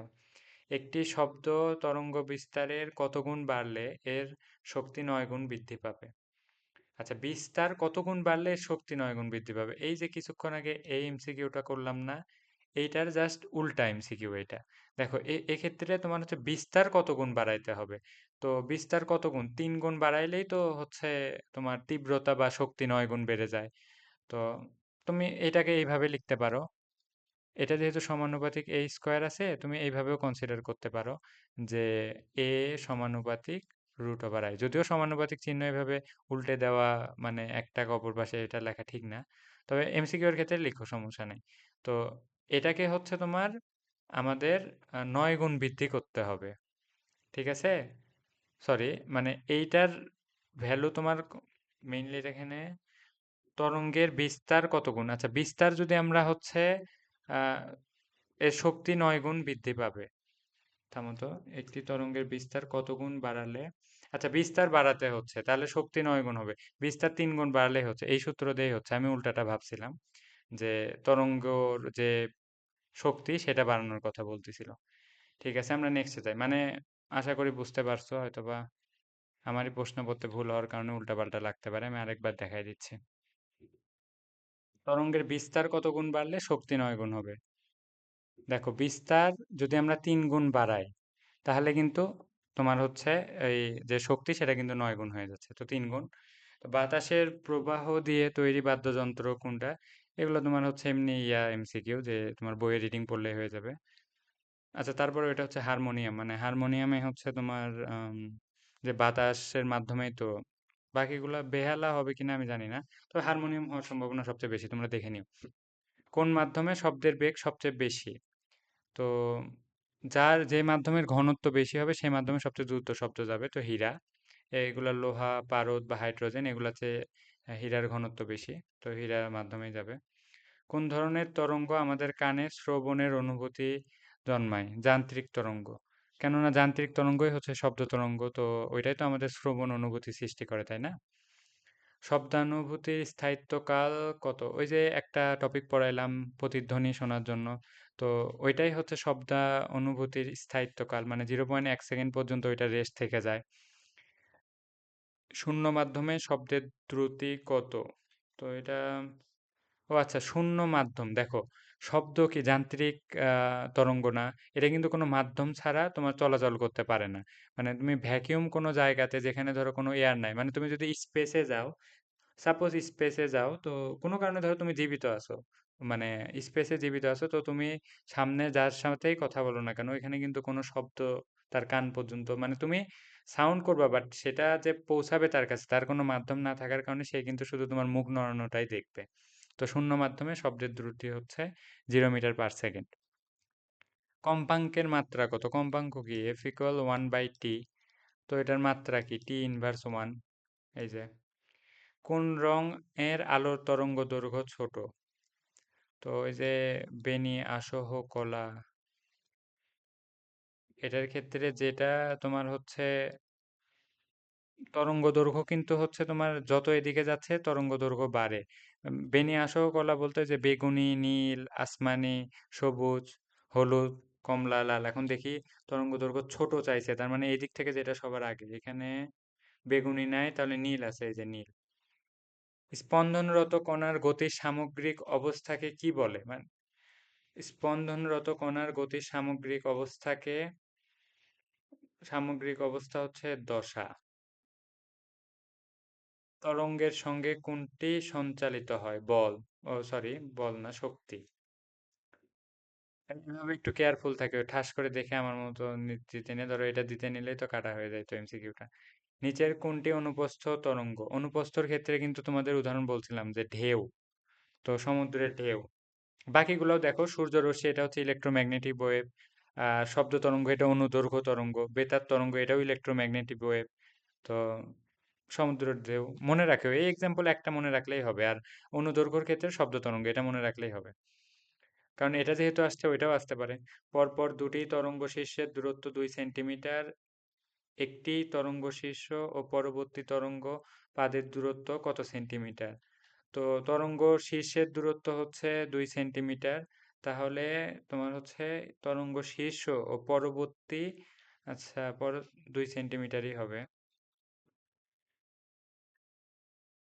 তরঙ্গ শীর্ষের দূরত্ব 2 সেন্টিমিটার, তো তরঙ্গ উম, পরবর্তী, আচ্ছা এটা তোমরা তারপরেও দেখে নিও। বাট আচ্ছা আমি এখানে যেহেতু সলভ আছে এটা আমি দেখি 17-র গ, তার মানে এটা ভুল হয়েছে। তরঙ্গ শীর্ষের যদি চিন্তা করি এটা হচ্ছে 2 সেন্টিমিটার। ও আচ্ছা, একটা সম্পূর্ণ ওয়েভ, মানে এটার যদি ওয়েভ লেন্থই তোমার হচ্ছে 2 সেন্টিমিটার হয়, তাহলে একটা তরঙ্গ শীর্ষ আর তরঙ্গ পাত এটা কি একটা হাফ অংশ বোঝায়?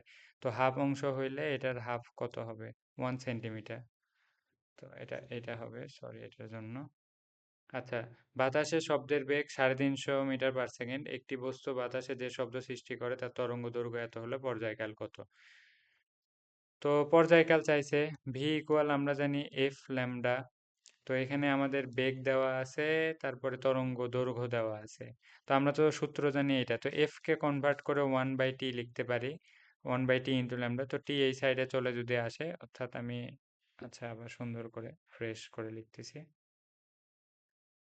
আচ্ছা তোমরা কিন্তু এমসিকিউ গুলো সবই প্র্যাকটিস করবে, আমি তোমাদের দেখাই দিচ্ছি যাতে ইজি হয়। তো V equal F into lambda, এখন আমাদের চাইছে হচ্ছে পর্যায়কাল, সেখানে বেগ দেওয়া আছে আবার তরঙ্গ দৈর্ঘ্য দেওয়া আছে। কিন্তু এই যে এককটা খেয়াল করিও, হ্যাঁ, তরঙ্গ এটা যেহেতু সেন্টিমিটারে দেওয়া আছে, আমাদের কিন্তু এটা মিটারে বের করে নিতে হবে।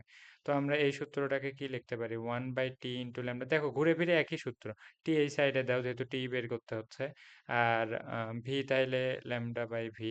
তো এটাতে মান বসায় দাও, যে 1250 মানে কি 12.5 মিটার, ডিভাইডেড বাই তোমার হচ্ছে 350। তো এটা যেহেতু বোঝাই যাচ্ছে, এটা মোস্ট প্রবাবলি এইটা হবে অ্যান্সার। মানে আর এটা তো বড় হওয়া সম্ভবই না, একের চেয়ে বড় তো মান হবেই না, তার মানে এই দুইটা বাদ।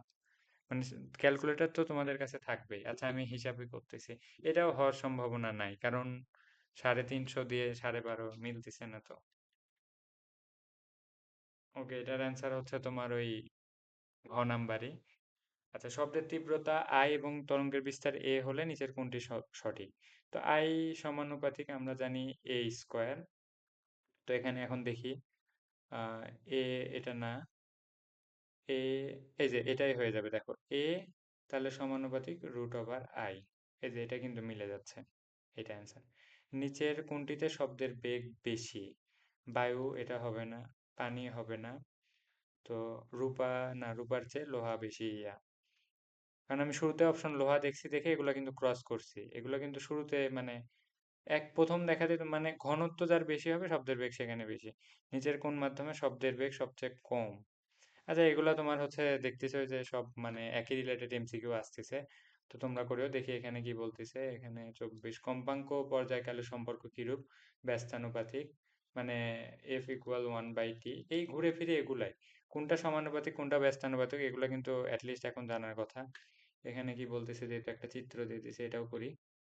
স্পন্দনের নিচের কোনটি তরঙ্গ দৈর্ঘ্য? আচ্ছা তরঙ্গ দৈর্ঘ্য কি বলছেন? সমদশা সম্পূর্ণ দুইটা বিন্দুর মাঝখানে যে দূরত্ব সেটাই হচ্ছে তোমার তরঙ্গ দৈর্ঘ্য।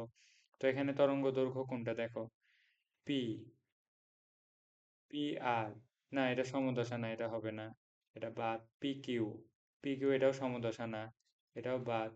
P prime Q prime, P prime Q prime, না এটাও সমদশা হইলো না, এটাও বাদ।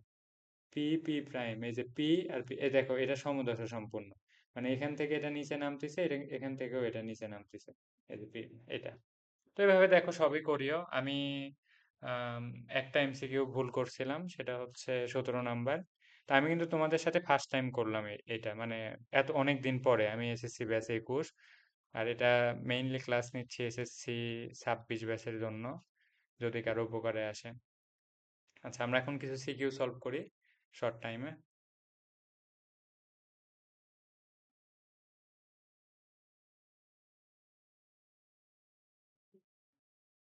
হুম, আচ্ছা আমরা কিন্তু টোটাল যা যা সূত্র দেখছি সেগুলা সূত্র আইডিয়া থাকা লাগবে বা মুখস্থ থাকা লাগবে অ্যাটলিস্ট, মানে এই অধ্যায়ে সূত্র তো সবচেয়ে কম এবং কনসেপ্টও সবচেয়ে কম।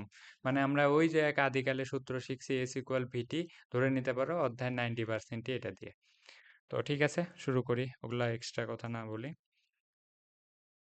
দেখো, প্রথম যখন একটা ডায়াগ্রাম দেওয়া থাকবে, মানে চিত্র দেওয়া থাকবে, সেটা ভালো মতো সব দিকে লক্ষ্য রাখবা। তারপরে যে উদ্দীপকের যে তথ্যগুলা দেওয়া আছে এগুলা লক্ষ্য রাখা জরুরি।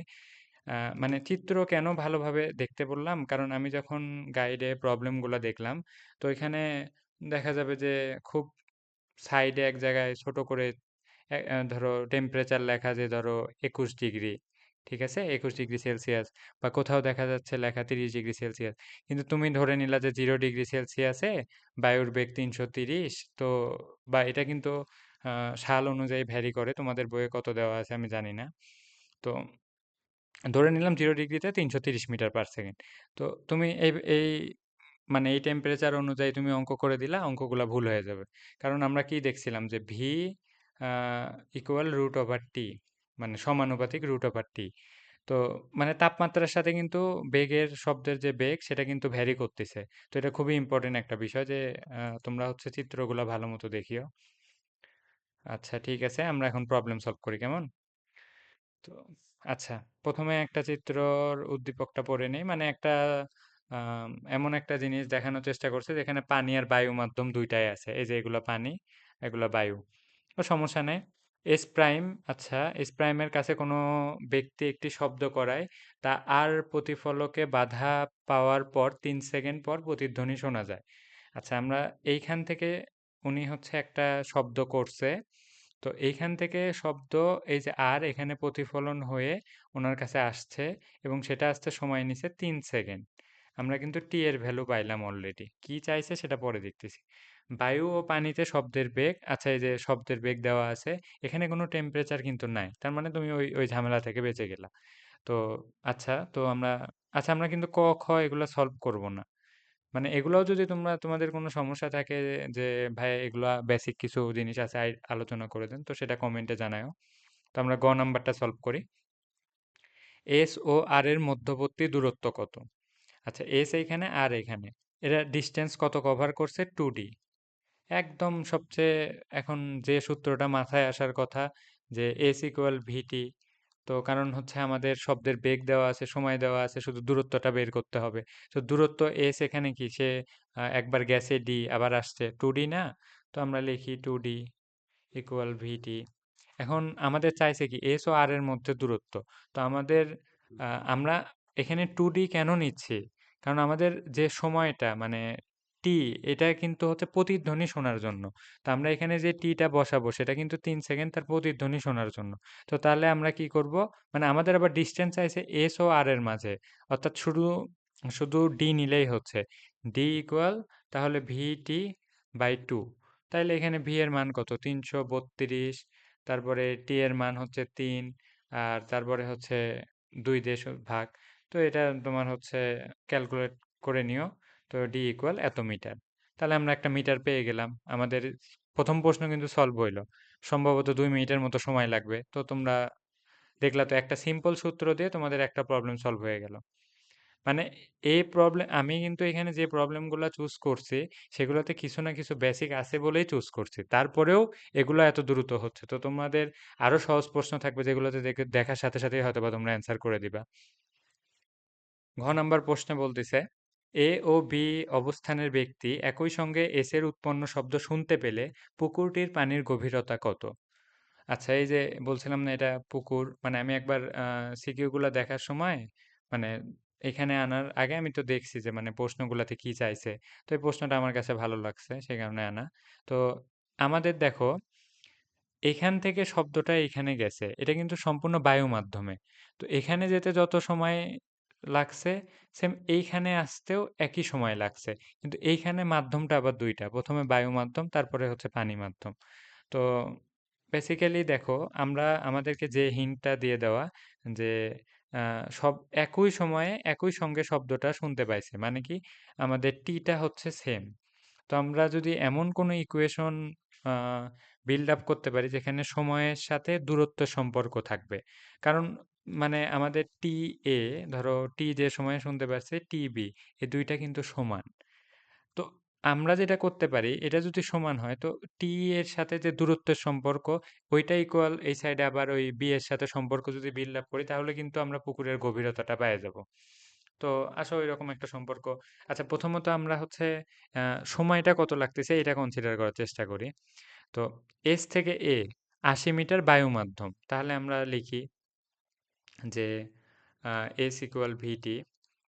আচ্ছা, এটা আমরা কিন্তু হচ্ছে তোমার এর ক্ষেত্রে, তাহলে আমরা এ নোটেশন দিয়ে দিই, হ্যাঁ। তো ভি, এখানে ভি যে বেগটা সেটা কিন্তু সম্পূর্ণ বায়ুর বেগ, কারণ এখানে কোনো পানি আমরা দেখতেছি না। তাহলে আমরা টি এটা বের করে নেই। এস হচ্ছে ৮০, ভি হচ্ছে তোমার ৩৩২, ঠিক আছে। তো এখান থেকে একটা টি পাবো। আচ্ছা, আমি অঙ্কটা করি। ৮০/৩৩২, এটা আসতেছে 0.2424 সেকেন্ড, ঠিক আছে। এটা আমরা এখানে লিখলাম। আচ্ছা, একটু মিশাই দেই, অন্য কালার নেই না এখানে, তাহলে ভালো হবে। আচ্ছা, তো আমরা প্রথম এতদূর শব্দ যাইতে যে সময় লাগে সেটা পাইলাম। তাহলে এখন এটা দুইটা অংশে বিভক্ত, দেখো। তাহলে প্রথমে ১০ মিটার গেছে, এটার জন্য টিবি বের করতেছি, ঠিক আছে। টিবি কিন্তু 0.24, এটা কিন্তু আমরা জানি। তো তারপরেও লিখতেছি, দেখো প্রথমটা হচ্ছে ১০ মিটার, এটা পানিতেই যেহেতু গেছে ৩৩২, মানে আমরা কিন্তু এখানে যে এস ইকুয়াল ভি2 বসাচ্ছি, তোমরা বুঝতেছো কিনা।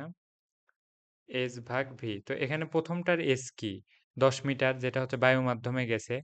আর আচ্ছা, তারপরে পানি মাধ্যমে কিন্তু কিছুটা পথ গেছে। তো যে পথটা গেছে, মানে যে এসটা গেছে, সেটাকে আমরা এইচ ধরলাম, মানে আমরা যে পুকুরের গভীরতা সেটাকে আমরা এইচ ধরে নিলাম। আর সাথে হচ্ছে এটার বেগ কত হচ্ছে ১৪৫০। এই যে টিবির ভ্যালুটা কত, 0.24। তো এখন এই যে এটার একটা ভ্যালু আছে, এটা আর এইচ এর এখান থেকে এটা ভাগ, মানে ওই সাইডে গেলে গুণ হয়ে যাবে। হিসাব করলে দেখবে এইচ বের হয়ে যাবে, পুকুরের গভীরতা পেয়ে গেলাম। বাস, প্রথম সৃজনশীল সলভ। সবাই আশা করি বুঝছো কিনা জানায়ও। তো তারপরে আমি আরেকবার ছোট্ট করে রিপিট করে দিচ্ছি যে তোমার হচ্ছে আমাদের যে হিন্টটা দিছে যে একই সময়ে শব্দ শুনছে, তাহলে এর শব্দ শুনতে যে সময় লাগছে এরও সেম সময় লাগছে। কিন্তু এর কাছে, এর কানে শব্দটা গেছে, প্রথম অংশটুকু বায়ু মাধ্যম, পরের অংশটুকু আবার পানি। আর দুই মাধ্যমে শব্দের বেগ দেওয়া আছে, আর আমরা একটা সূত্র জানি, এস ইকুয়াল ভিটি। এই এক সূত্র দিয়ে পুরো সিকিউ সলভ, এবং এটা one of the best CQ লাগছে আমার কাছে। তো নেক্সটে যাই। আচ্ছা, মানে এখানে আমরা ক খ কিন্তু কনসিডার করব না, এগুলাতে যা থাকলো থাকলো, আমি দেখলাম না। তো ঠিক আছে, আমরা দেখি। আচ্ছা, এখানে একটা পাইপ দিয়ে দিছে যেটার আবার ভিতরে পানি আছে। দেখো, আগের বার ছিল বায়ু আর পানি মাধ্যম, এবার দেখছো সলিড, একটা সলিড মাধ্যম দিয়ে দিছে আর একটা লিকুইড। তো ঠিক আছে, পানিতে শব্দের বেগ দেওয়া আছে, পেয়ে গেলাম, মানে আগের বারের মতোই হয়তো সব দেওয়া। লোহার বেগ পানির ৩.৬ গুণ। আচ্ছা, এটাও দেওয়াই। আচ্ছা, ১৪৫০ গুণন, মানে এটা আগে বের করে নিছি, আমি জানি যে এটা কাজে লাগবেই। তো লোহার বেগ হচ্ছে, মানে লোহার বেগ না, লোহাতে শব্দের বেগ হচ্ছে ৫,২২০ মিটার পার সেকেন্ড, মানে শব্দের বেগ। তো এক্স ওয়াই পাইপের এক্স প্রান্তে একটি শব্দ সৃষ্টি করলে ওয়াই প্রান্তে দুইটি শব্দ শোনা যায়। আচ্ছা, দুইটা শব্দ শোনা যাওয়াটা স্বাভাবিক। কেননা দেখো, এখানে যদি শব্দ করো, লোহা মানে সলিড মাধ্যমে লোহাতেও যাচ্ছে, আবার হচ্ছে তোমার পানিতেও যাচ্ছে, পানি দিয়েও প্রবাহিত হয়ে, মানে পানির মাধ্যমেও কণাগুলা তো গিয়ে কম্পন সৃষ্টি করবেই। এই কারণে দুইটা শব্দ শোনা যাচ্ছে, এতটুকু বেসিক আমরা দেখে আসছি। তো ওয়াই প্রান্তে সৃষ্ট শব্দ দুইটির সময়ের ব্যবধান কত, আমাদের বের করতে হচ্ছে ওয়াই প্রান্তে। এখন খুবই সিম্পল কথা, যে এস ইকুয়াল ভিটি, একদম এই সূত্র দিয়ে সব হয়ে যাচ্ছে, দেখো। তাহলে এখানে টি, প্রথমে এস দেখো, আচ্ছা এস দেওয়া আছে, এই যে দেখো 1.2 কিলোমিটার, তাহলে এটা হচ্ছে ১২০০ ভাগ, ধরো এটা আমি লোহার জন্য বের করতেছি, তো টি সলিড দিয়ে দিলাম, হ্যাঁ। তো লোহাতে আমরা দেখো বেগ বের করে নিছি ৫২২০। এগুলো কিন্তু তোমরা হচ্ছে কোশ্চেনে লিখে লিখে করবা, মানে আমি তো এখানেই দাগায় করতেছি। তোমরা ধরো প্রথমে এভাবে লিখবা যে পানিতে দেওয়া আছে পানিতে শব্দের বেগ এত, তাহলে লোহাতে বেগ হবে হচ্ছে ১৪৫০ গুণন 3.6, তারপরে এই যে এটা লিখে দিবা। তারপরে লিখবা যে হচ্ছে আহ, লোহাতে মানে লোহার মাধ্যমে শব্দ পৌঁছাতে প্রয়োজনীয় সময় টিএস লিখে এই যে এরকম এস ইকুয়াল ভিটি, এই সূত্র দিয়ে এই যে এখানে একটা মান আসলো। তারপরে হচ্ছে পানির জন্য লিখবা পানির মাধ্যমে শব্দ পৌঁছানোর জন্য প্রয়োজনীয় সময় লিখে ধরো লিখলা টি ওয়াটার, মানে আমি এগুলো ছোট ছোট নোটেশন দিয়ে দিচ্ছি। টি ওয়াটার, টি ডাব্লু মানে টি ওয়াটার। তো এখানে দূরত্ব তো সেম, এখানে পানিতে বেগ কত 1450। তো এই যে এখন এই দুইটার মাঝে এখন কি বলছে দেখো তো, আমাদের কিন্তু অ্যান্সার শেষ হয়নি। দুইটার সময়ের ব্যবধান কত, তো লিখে দিলে ডেল টি। ডেল মানে তো হচ্ছে পরিবর্তন, মানে তুমি যদি এগুলো নাও লেখো ওইভাবে ইংলিশে লিখতে হবে না। তুমি ধরো লিখলা যে সময়ের পরিবর্তন, সময়ের পরিবর্তন লিখে তোমার হচ্ছে লিখলা যে দুইটার মাঝে যে ডিফারেন্স সেটা লিখে দিলে ওইটাই অ্যান্সার। আচ্ছা, আমি মনে হয় প্রশ্নগুলো সলভ করাচ্ছি না, সলভ কিভাবে করতে হয় এটা বলে দিচ্ছি, যাতে তোমরা হচ্ছে চেষ্টা করো, আটকে গেলে আবার নিজের মতো করে কিছু না কিছু ভাবো, ভুল দিকে অ্যাপ্রোচ নাও, যাতে পরে আবার সঠিকটা বোঝার চেষ্টা করো, এই কারণে। তো তারপরে আমি হচ্ছে, যেহেতু এটা একটা সিকিউ সলভ ক্লাস নেওয়ার মেইন উদ্দেশ্য, তো আমি নেক্সট এর গুলো মান সহ করাচ্ছি এখনই। ওইটা আচ্ছা আমি দেখি কতক্ষণ হয়ে গেল ক্লাসটা নেওয়া। আচ্ছা, 1 ঘন্টা পার হয়ে গেছে, আমি খুব দ্রুত শেষ করব, এই ক্লাস আর লম্বা করব না। তো পরের প্রশ্ন দেখি, মানে পাইপের দৈর্ঘ্য 1/3 হলে, পাইপের দৈর্ঘ্য 1/3 হলে ইহাতে পানির পরিবর্তে বায়ু থাকতো, এবং ইহাতে পানির পরিবর্তে বায়ু থাকতো, তাহলে ওয়াই প্রান্তে দুইটি শব্দ পৃথকভাবে শোনা যেত কিনা বিশ্লেষণ করো। আচ্ছা, পৃথকভাবে কখন শোনা যাবে? যখন শব্দটা 0.1 সেকেন্ড ব্যবধানের পরে ওই ব্যক্তিটার কাছে পৌঁছাবে। কেননা শব্দের যে স্থায়িত্বকাল আমরা তো দেখলাম সেটা 0.1 সেকেন্ড। তাহলে আমাদের দেখতে হবে যে আচ্ছা পাইপের দৈর্ঘ্য আগে কমাই আমরা, হ্যাঁ। এক্সও এর দৈর্ঘ্য কি ছিল? এক্সও এর দৈর্ঘ্য ছিল 1200 মিটার, তাই না? তাহলে 1/3 এখন দৈর্ঘ্য, তো এখন দৈর্ঘ্য হচ্ছে এটার 1/3 করো 400 মিটার, ঠিক আছে। আমরা কিন্তু প্রথম মানে প্রশ্নের ফার্স্ট পার্টটুকু আমাদের সলভ করা শেষ। এখন আমরা ওই পানিটুকু বাদ দিয়ে দিব, দিয়ে ওখানে থাকবে বায়ু। তো এখন আমাদের দেখতে হবে যে হচ্ছে 1/3 হইলে শব্দ প্রথমে লোহাতে ধরো কতক্ষণ, মানে কতক্ষণ লাগছে যাইতে, এটা প্রথমে বের করি। তো সেম ভাবে ধরো লোহার জন্য, লোহার জন্য টিএস, মানে এস তে সলিড বোঝাচ্ছি, 400 মিটার ভাগ লোহাতে বেগ কত দেয়া, বের করলাম জানি 5200 কত। আচ্ছা ওয়েট আমি বের করে নিচ্ছি। এটা তোমরা হচ্ছে লিখবা যে গ থেকে প্রাপ্ত লোহার বেগ, হ্যাঁ, এভাবে লিখে নিবা 5220, 5220, তাহলে 400 ভাগ 5220, এটা আসবে 0.076। ঠিক আছে, এত সেকেন্ড লাগবে লোহার মাধ্যমে শব্দটা পৌঁছাতে। এবার আমরা যদি লিখি হচ্ছে তোমার বায়ু মাধ্যমে, দেখো বায়ু মাধ্যমে কিন্তু শব্দের বেগ দেয়া আছে। তো বায়ু মাধ্যমে লিখলা যে ধরো টি এয়ার, তো এখানেও সেম ডিস্টেন্স কভার করবে, কিন্তু যাবে 332 মিটার পার সেকেন্ডে। তো 400 ভাগ 332, এটা আসলো 1.20 সেকেন্ড। আচ্ছা, এখন ঘটনা হচ্ছে আমরা দেখব, আমরা লিখব যে ধরো উম, য- মানে সময়ের ব্যবধান যদি 0.1 সেকেন্ডের, এগুলো আমরা শুরুতে লিখে নিব আর কি, যে সময়ের ব্যবধান যদি 0.1 সেকেন্ডের চেয়ে কম হয় তাহলে পৃথক শব্দ শুনতে পারবে না, আর যদি বেশি হয় তাহলে পৃথক শব্দ শুনতে পারবে। তো আমরা এখন লিখব যে সময়ের ব্যবধান, সময়ের ব্যবধান, তোমাদের কোনো প্রশ্ন থাকলে অবশ্যই জানাবা। তো সময়ের ব্যবধান আমরা প্রথমে বাতাসেরটাই ধরো নিলাম, তারপরে এখানে লোহার জন্য পাইলাম কত 0.06। সরি 0.076।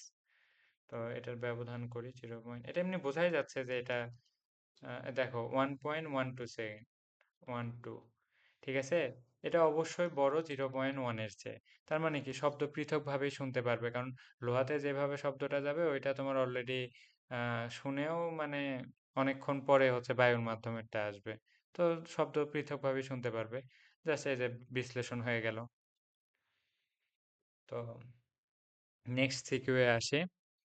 তো এখানে একটা তোমার তরঙ্গের যে গ্রাফ দেয়া আছে, এখান থেকে আমাদের পানিতে বেগ সেম বলা আছে, আবার লোহাতে বলা আছে।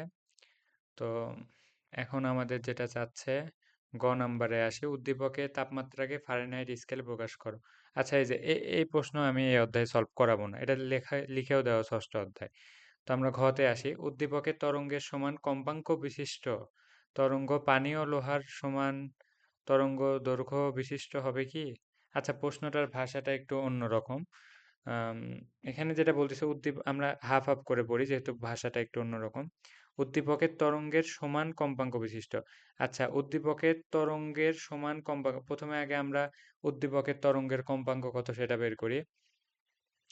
আচ্ছা, এখানে পর্যায়কাল দেয়া নাই। আচ্ছা, এখানে দেওয়া আছে যেটা দেখো, যে একটা তরঙ্গ যাচ্ছে যাচ্ছে যাচ্ছে কিছু ডিস্টেন্স দিয়ে লিখে দিছে 50 সেন্টিমিটার, কিন্তু মানে আমরা এখান থেকে কিন্তু তরঙ্গ দৈর্ঘ্য পাবো।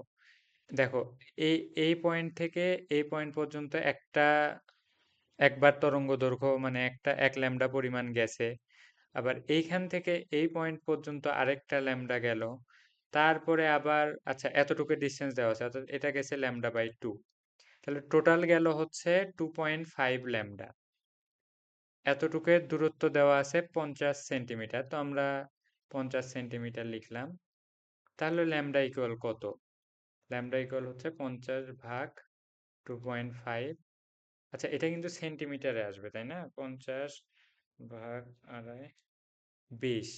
তো 20 আসছে সেন্টিমিটার, এটা ইকুয়াল আমরা লিখি 0.2 মিটার। তোমরা কি বুঝলা? মানে প্রথম অংশতে যেটা বলতেছে যে উদ্দীপকের তরঙ্গের সমান কম্পাঙ্ক বিশিষ্ট, তো কম্পাঙ্ক বের করব, কিন্তু এখানে কোনো পর্যায়কাল দেওয়া নেই। মানে এই সাইডে যে গ্রাফটা, এটা কিন্তু টি এর গ্রাফ না। পর্যায়কাল থাকলে আমরা খুব সহজে বলে দিতাম যে এফ ইকুয়াল 1/t, সেখান থেকে আমরা হচ্ছে কম্পাঙ্ক পেয়ে যাইতাম। কিন্তু এখানে আমরা জাস্ট একটা ইনফরমেশন পাচ্ছি, সেটা হচ্ছে তরঙ্গ দৈর্ঘ্য। তো তরঙ্গ দৈর্ঘ্য এটা কেন নিলাম? কারণ তার সাথে টেম্পারেচার আছে। মানে এটা আমি দেখেই বুঝতে পারতেছি যে এখানে হচ্ছে তোমার V equal F by lambda. এখান থেকেও কিন্তু আমরা কম্পাঙ্ক ডাইরেক্ট পেয়ে যাই। তো F equal V by lambda. তো ভি এখানে দেখো কত দেয়া, 350। 350 ভাগ 0.2। ওকে, তো আমাদের কম্পাঙ্ক আসতেছে 1750। আচ্ছা, এটা হচ্ছে আমাদের উদ্দীপকের তরঙ্গের সমান, এটা হচ্ছে উদ্দীপকের কম্পাঙ্ক। এখন বলতেছে এটার সমান কি হচ্ছে তরঙ্গ পানি ও লোহার সমান তরঙ্গ দৈর্ঘ্য বিশিষ্ট হবে কিনা। আচ্ছা, এখন পানিতে বেগ দেয়া আছে, কিন্তু কম্পাঙ্ক যেটা সেটা হচ্ছে দুইটার ক্ষেত্রে এইটা। তাহলে বলতেছে যে এদের তরঙ্গ দৈর্ঘ্য আবার সমান হবে কিনা। অর্থাৎ এবার আমাদের ল্যামডা ওয়াটার আর ল্যামডা লোহার ক্ষেত্রে আমরা সলিডই লিখতেছি, এই দুইটা বের করতে বলতেছে। ঠিক আছে, আশা করি প্রশ্ন এতক্ষণে বোঝা হয়েছে। মানে তেমন কঠিন কিন্তু কিছু চাইনি, কিন্তু লিখতে এমন ভাবে লিখছে।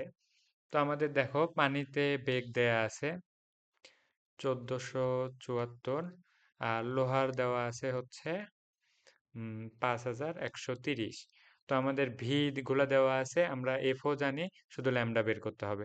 তো আমি ডাইরেক্ট সূত্র বসাচ্ছি, ল্যামডা ওয়াটার। তোমরা সুন্দর মতো লিখবা, ঠিক আছে? গাইড খুলে দেখলেই হবে। মানে আমি যেগুলো বলতেছি কিভাবে সলভ করতে হবে প্রশ্ন থেকে, আমি তোমাদের জাস্ট ততটুকু আইডিয়া দিচ্ছি। এমনিতে কিভাবে সুন্দর করে উপস্থাপন করবে এটা তো তোমাদের কাছে, তাই না? তো তারপরেও যদি ওই রকমও হেল্প লাগে তাও করব, সমস্যা নাই। তো ভি ইকুয়াল এফ ল্যামডা, তো ল্যামডা ইকুয়াল কি হচ্ছে ভি বাই এফ। লিখেই দেই ভি বাই এফ, এটা ভি অফ ওয়াটার। এফ কিন্তু দুইটার ক্ষেত্রেই সেম। তো ওয়াটারে 1474, আর এখানে যেটা আমরা পাইছি 1750। তো বের করি। 1474 ভাগ 1750। তরঙ্গ দৈর্ঘ্য তো কখনোই সেম হবে না, এটা এমনিই বোঝা যাচ্ছে। কেননা তরঙ্গ দৈর্ঘ্যের কারণেই বেগের পার্থক্যটা আসে। কম্পাঙ্ক তো একই উৎস থেকে উৎপন্ন করলে একই রকমই থাকে। তো আমরা এবার লোহার জন্য করতেছি। তো সরি, আচ্ছা, তো লোহাতে আমরা বেগ 5130 ভাগ 1750। এটা বোঝাই যাচ্ছে যে এটার সাথে এটা মিলবে না। মিলবে না বলতে এক হবে না। এটা কিন্তু একটা বেসিক কনসেপ্টও, মানে তরঙ্গ দৈর্ঘ্য বেশি হলে কিন্তু বেগও বেশি হবে, মানে ও দ্রুত যাচ্ছে। দেখো এখানে 2.93, তো এর তরঙ্গ দৈর্ঘ্য বেশি লোহাতে আর পানিতে কম, তরঙ্গ দৈর্ঘ্য সমান হইল না, এটাই। তো এটাই চাইছে, এটা এখন দেখাই দিবা যে ধরো ল্যামডা সলিড, এই মানে বলবা যে লোহাতে তরঙ্গ দৈর্ঘ্য বেশি আর পানিতে তরঙ্গ দৈর্ঘ্য কম। শেষ। ওকে, আর কয়টা আছে? আচ্ছা, দুইটা আছে, এটা দেখি। উপরের চিত্রে এ ও, আচ্ছা আমি 4-5টা সিকিউ হয়তো বা সিলেক্ট করছি, কিন্তু এই 5টা সিকিউ সলভ করবা মানে তোমার 99% সিকিউ হচ্ছে তোমার হয়ে যাবে। এখন আমি তো যেটা দেখো এতক্ষণে অনেক কিছুই হয়তো বা পড়ে আসছে। আচ্ছা, এটা তো আমি পিডিএফ বের করছি, মানে প্রথম, আচ্ছা এখান থেকে দেখাচ্ছি। ওকে, আমি প্রথমেই লিখছিলাম 100% কমন থাকা লাগবে, তাই না? তো 100% কমন, তাহলে 99% বললাম, একটু 1% কম থাকলো। ওইটা হচ্ছে তোমরা আমাকে ফেসবুকে নক করলে আমি কিছু প্র্যাকটিসের জন্য সিকিউ এমসিকিউ দিয়ে রাখবো। মানে এটার সাথে অ্যাড করে দেওয়ার কথা, কিন্তু ক্লাসটা অনেক বড় হয়ে যাবে, এই কারণে অ্যাড করা নাই। তো ওইটা করলে 100%ই কমন থাকবে ইনশাআল্লাহ। তারপরেও বাকিটা, বাকিটা না, সবসময় সম্পূর্ণটাই আল্লাহ ভরসা। কিন্তু চেষ্টাটা তো থাকতে হবে, তাই না? তো রাজশাহী বোর্ড 2020-এর একটা কোশ্চেন সলভ করি। রাজশাহী বোর্ডের প্রশ্ন সবসময় মিডিয়াম স্ট্যান্ডার্ড হবে, যেহেতু আমিও রাজশাহী বোর্ডের আন্ডারে এক্সাম দিছি। বাকি বোর্ডের তুলনায় দেখি যে মানে সবচেয়ে বেশি কঠিনও বলা যাবে না, আবার কমও না। তো চলো সলভ করি। আচ্ছা, উপরের চিত্রে এ, বি এবং আর যথাক্রমে শব্দ উৎস। এইখান থেকে শব্দ উৎপন্ন হচ্ছে। বি হচ্ছে ব্যক্তির অবস্থান, এই যে এখানে একটা ব্যক্তি আছে, মানে এটা হচ্ছে সোর্স, এখান থেকে শব্দ উৎপন্ন হচ্ছে। এটা একটা ব্যক্তি যে শুনতেছে। তো আর আর যেটা, এই যে এটা হচ্ছে একটা প্রতিবন্ধক, অর্থাৎ এখানেই শব্দ লেগে আবার ফিরে যাবে, তো এটা হচ্ছে প্রতিফলক।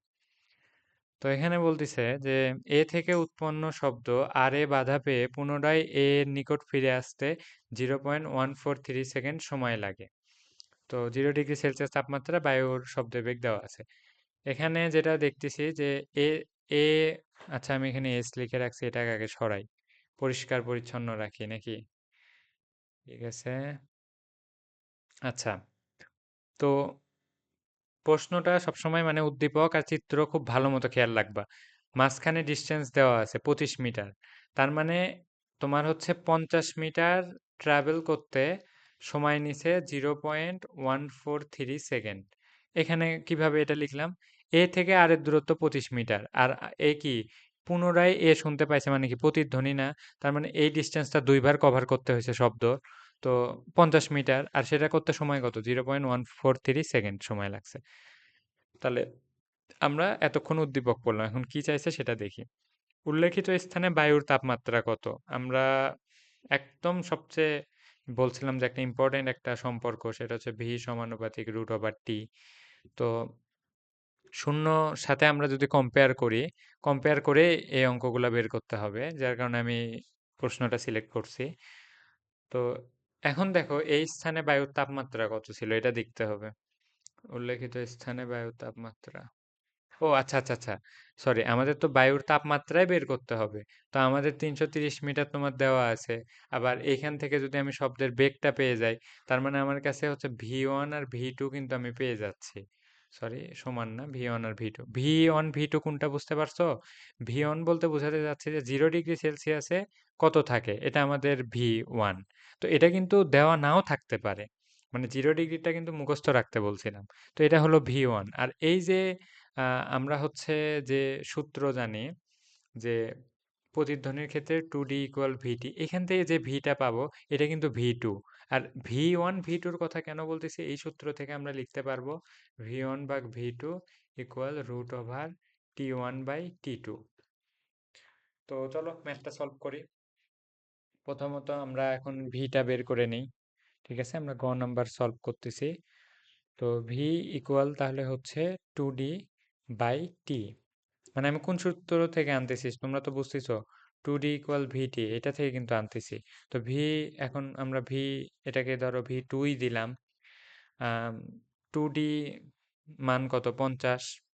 মানে ডি এর মান কত ছিল দেখো, এ থেকে এতটুকুর মান ছিল এই যে 25, এই যে এই অংশটা খেয়াল করো, 25 মিটার দেয়া। তো 2D-র মান কত, 50। আমি মানে শুরুতে বোঝানোর কারণে তো লিখলাম, ওইটা ডিরেক্ট লিখতেছি আর কি। 50 আর সময় হচ্ছে 0.143। হ্যাঁ, তো আমরা ভি এর মানটা বের করে নিই।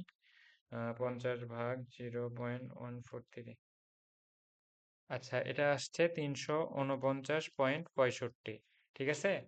আচ্ছা, এখন আমাদের V1-এর মান কত? এই যে V1-এর মানটা দেয়া 330। 330, আমরা কোন দিকে আগাচ্ছি আশা করি বুঝতে পারতেছো। এটাও মিটার পার সেকেন্ড। তাহলে আমরা ওই সম্পর্কটা লিখি যে আমরা জানি, প্রথমে লিখলাম আমরা জানি, তারপরে লিখলাম ভি সমানুপাতিক √T, তারপরে লিখবা V1/V2 ইকুয়াল √T1/T2। তো এখান থেকে আমাদের চাইছে কি, আমাদের T2টা দরকার। তো আমরা সেই অনুযায়ী সূত্রটা সাজাই নেই। ধরো তাহলে আমাদের T2 ইকুয়াল কি আসতেছে দেখো, T2 ইকুয়াল আসতেছে, দেখো রুট, এটাকে যদি রুট তুলতে চাই তাহলে স্কোয়ার করতে হবে। তো এই সাইডে তাহলে স্কোয়ার চলে আসবে। V1, আমরা T2 বের করতেছি, ঠিক আছে। তো তাহলে প্রথমে এইভাবেই রাখি তোমাদের বোঝার সুবিধার্থে। V1/V2 এই যে স্কোয়ার দিয়ে দিলাম। হ্যাঁ, তাহলে আমাদের রুটটা উঠে যাচ্ছে। তো এরপরে যদি T2 বের করতে চাই, দেখো এটা এই সাইডে গেলে কি গুণ অবস্থায় হয়ে যাচ্ছে, আর এগুলো আসলে কি উল্টে যাবে না এই সাইডে? কিছুই না, তোমরা সিম্পলি T2 যে সাইডে যেভাবে রাখো মানগুলা বসাই দিবা, তারপর T2 এর মান পেয়ে যাবা। কারণ আমরা T1 জানি, T2 জানি। আচ্ছা T1 আমরা জানি বলতে T1 কত দেখো তো, এখানে দেওয়া আছে 0 ডিগ্রি সেলসিয়াস। তাহলে কি T1 এর মান 0? না, তোমাদের বলছিলাম যে অবশ্যই কেলভিনে ট্রান্সফার করে নিতে। কেলভিনে কি, x ডিগ্রি সেলসিয়াস প্লাস 273 লিখতে বলছিলাম। মানে হচ্ছে 0 + 273, মানে 0 ডিগ্রি সেলসিয়াস মানে কি 273 কেলভিন। তো এখানে লিখবা, মানে মানগুলা বসাই দিবা। তার মানে আমাদের এখানে কিন্তু সবই জানা। দেখো এটা হচ্ছে V2, টি, তোমার হচ্ছে T1 ইকুয়াল 273, সবই জানা। এখন শুধু T2টা বের করে নিবা। ঠিক আছে। এ থেকে আমরা পরের প্রশ্নে যাচ্ছি কিন্তু, এ থেকে উৎপন্ন শব্দের জন্য বি অবস্থানে থাকা শ্রোতা প্রতিধ্বনি শুনতে পাবে কিনা। আচ্ছা আমি আগে এগুলা সব মুছে ফেলি।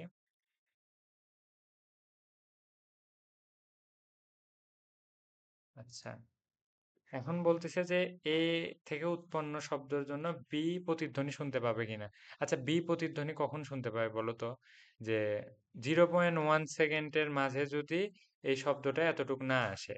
তো এর মানে এখন মেইন কথা হচ্ছে এ যে শব্দটা উৎপন্ন করলো, ধরো কোনো দূষণ নাই যার কারণে বিতেই তো সেম শব্দটাই আছে, মানে তরঙ্গ আকারে, যেহেতু আমরা তরঙ্গের চ্যাপ্টার পড়তেছি।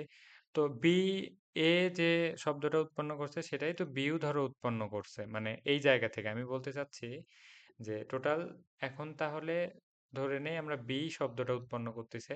তো এ এইখান থেকে এ এতটুক ডিস্টেন্স কভার যদি করতে শব্দটার 0.1 সেকেন্ডের বেশি লাগে, তাহলে এ প্রতিধ্বনি শুনতে পাবে। আর যদি কম লাগে তাহলে শব্দ কিন্তু শুনতে পাবে না। তো এটা আমরা যেভাবে সলভ করতে পারি। এখন এখন এটা তো হচ্ছে তোমার, এই অঙ্কটা তাহলে সলভ করা লাগতো, যে এখানে বেগ কত। ও আচ্ছা, এখানে তো বেগ বের করে নিয়েছি, 349.65। 349.65, আমরা কিন্তু ইয়া পেয়ে গেলাম, মানে শব্দের বেগটা পেয়ে গেলাম। তো আমরা এখন তাহলে দেখি যে আমরা কিন্তু ডিস্টেন্সও জানি 30 মিটার, মানে আমরা এস ইকুয়াল ভিটি দেই না। তো এস এখানে কত, 15 মিটার যেতে হবে, আবার 15 মিটার আসতে হবে, 30। আর ভি হচ্ছে 349, এটাকে 350 ধরলাম হিসাবে সুবিধার্থে, ইন্টু টি। তাহলে টি ইকুয়াল 30 ভাগ 350। যদিও হিসাবের সুবিধার্থে ধরাটাও ঠিক হলো না, কারণ এখানে খুব পয়েন্টের হিসাবও ইম্পর্টেন্ট। তো 0.08 সেকেন্ড সময় লাগতেছে এই বি থেকে শব্দটা এখানে যায় আবার এখানে ফিরে আসতে। আমাদের তো এটা অবশ্যই যে 0.08, এটার চেয়ে 0.01, সরি 0.1 এটা হচ্ছে বড়। তাহলে বড় কি মানে হচ্ছে এ যে শব্দটা শুনতে পাইছে, এই শব্দটা কিন্তু হচ্ছে ওর যে মেমোরি সেখানে এখনো স্টে করতেছে, যার কারণে সে প্রতিধ্বনি কিন্তু শুনতে পাবে না। এটাই যুক্তি সহকারে লিখবে, এটাই চাইছে দেখো। এ থেকে উৎপন্ন শব্দের জন্য বি অবস্থানে শ্রোতা প্রতিধ্বনি শুনতে পারবে কিনা, গাণিতিক যুক্তি। এইভাবে জাস্ট প্রমাণ করে দিলা। মানে এই দেখো এই কোশ্চেনটা কিন্তু তেমন কিছুই লাগেনি, জাস্ট একটা সূত্র লাগছে যে ভি সমানুপাতিক রুট ওভার টি, এই একটা সূত্র লাগছে, আর এস ইকুয়াল ভিটি। এই দুইটা সূত্রতে ম্যাথ সলভ হয়ে গেছে, কিন্তু তার জন্য আমাদের উদ্দীপকটা ভালো মতো পড়তে হয়েছে। আর জাস্ট যে সিম্পল বেসিক যে মানে কোনটা কোনটা আমাদের আছে কোনটা বের করতে হবে, এতটুকু খেয়াল রাখলে একটা সিকিউ সলভ হয়ে যাচ্ছে ইজিলি। তো এই যে দেখো, যদি তুমি হচ্ছে এই এই প্রশ্ন পারো তাহলে কিন্তু এটাও পারবা। যদিও এখন এটা নিয়ে আলোচনা করার কথা না। বায়ুর মাধ্যমে শব্দ বেগের তারতম্য হয় কেন? এই যে বায়ুর তাপমাত্রা পরিবর্তনের জন্য তারতম্য হবে। মানে সিম্পল, এটাই কিন্তু এক্সপ্লেন করবা জাস্ট। তো এটাই হচ্ছে ব্যাপার, যে মানে হালকা বেসিক যতটুক ততটুক জানলে সব প্রশ্ন অটোমেটিক সলভ করতে পারবে। আর এই অধ্যায় তো মানে ইজি, ওয়ান অফ দ্য মানে most easy chapter of SSC physics. আচ্ছা, এটা লাস্ট সিকিউ। তো আমরা তো এতক্ষণ অনেক কিছু প্র্যাকটিস করলাম, এবার দেখি। এটা পাঠ্য বইয়ের মানে শিখন ফল থেকে হয়তো নেওয়া, কি কারণে নিচে জানি না। আম, আচ্ছা, শব্দের তরঙ্গে দৈর্ঘ্য নির্ণয় করো।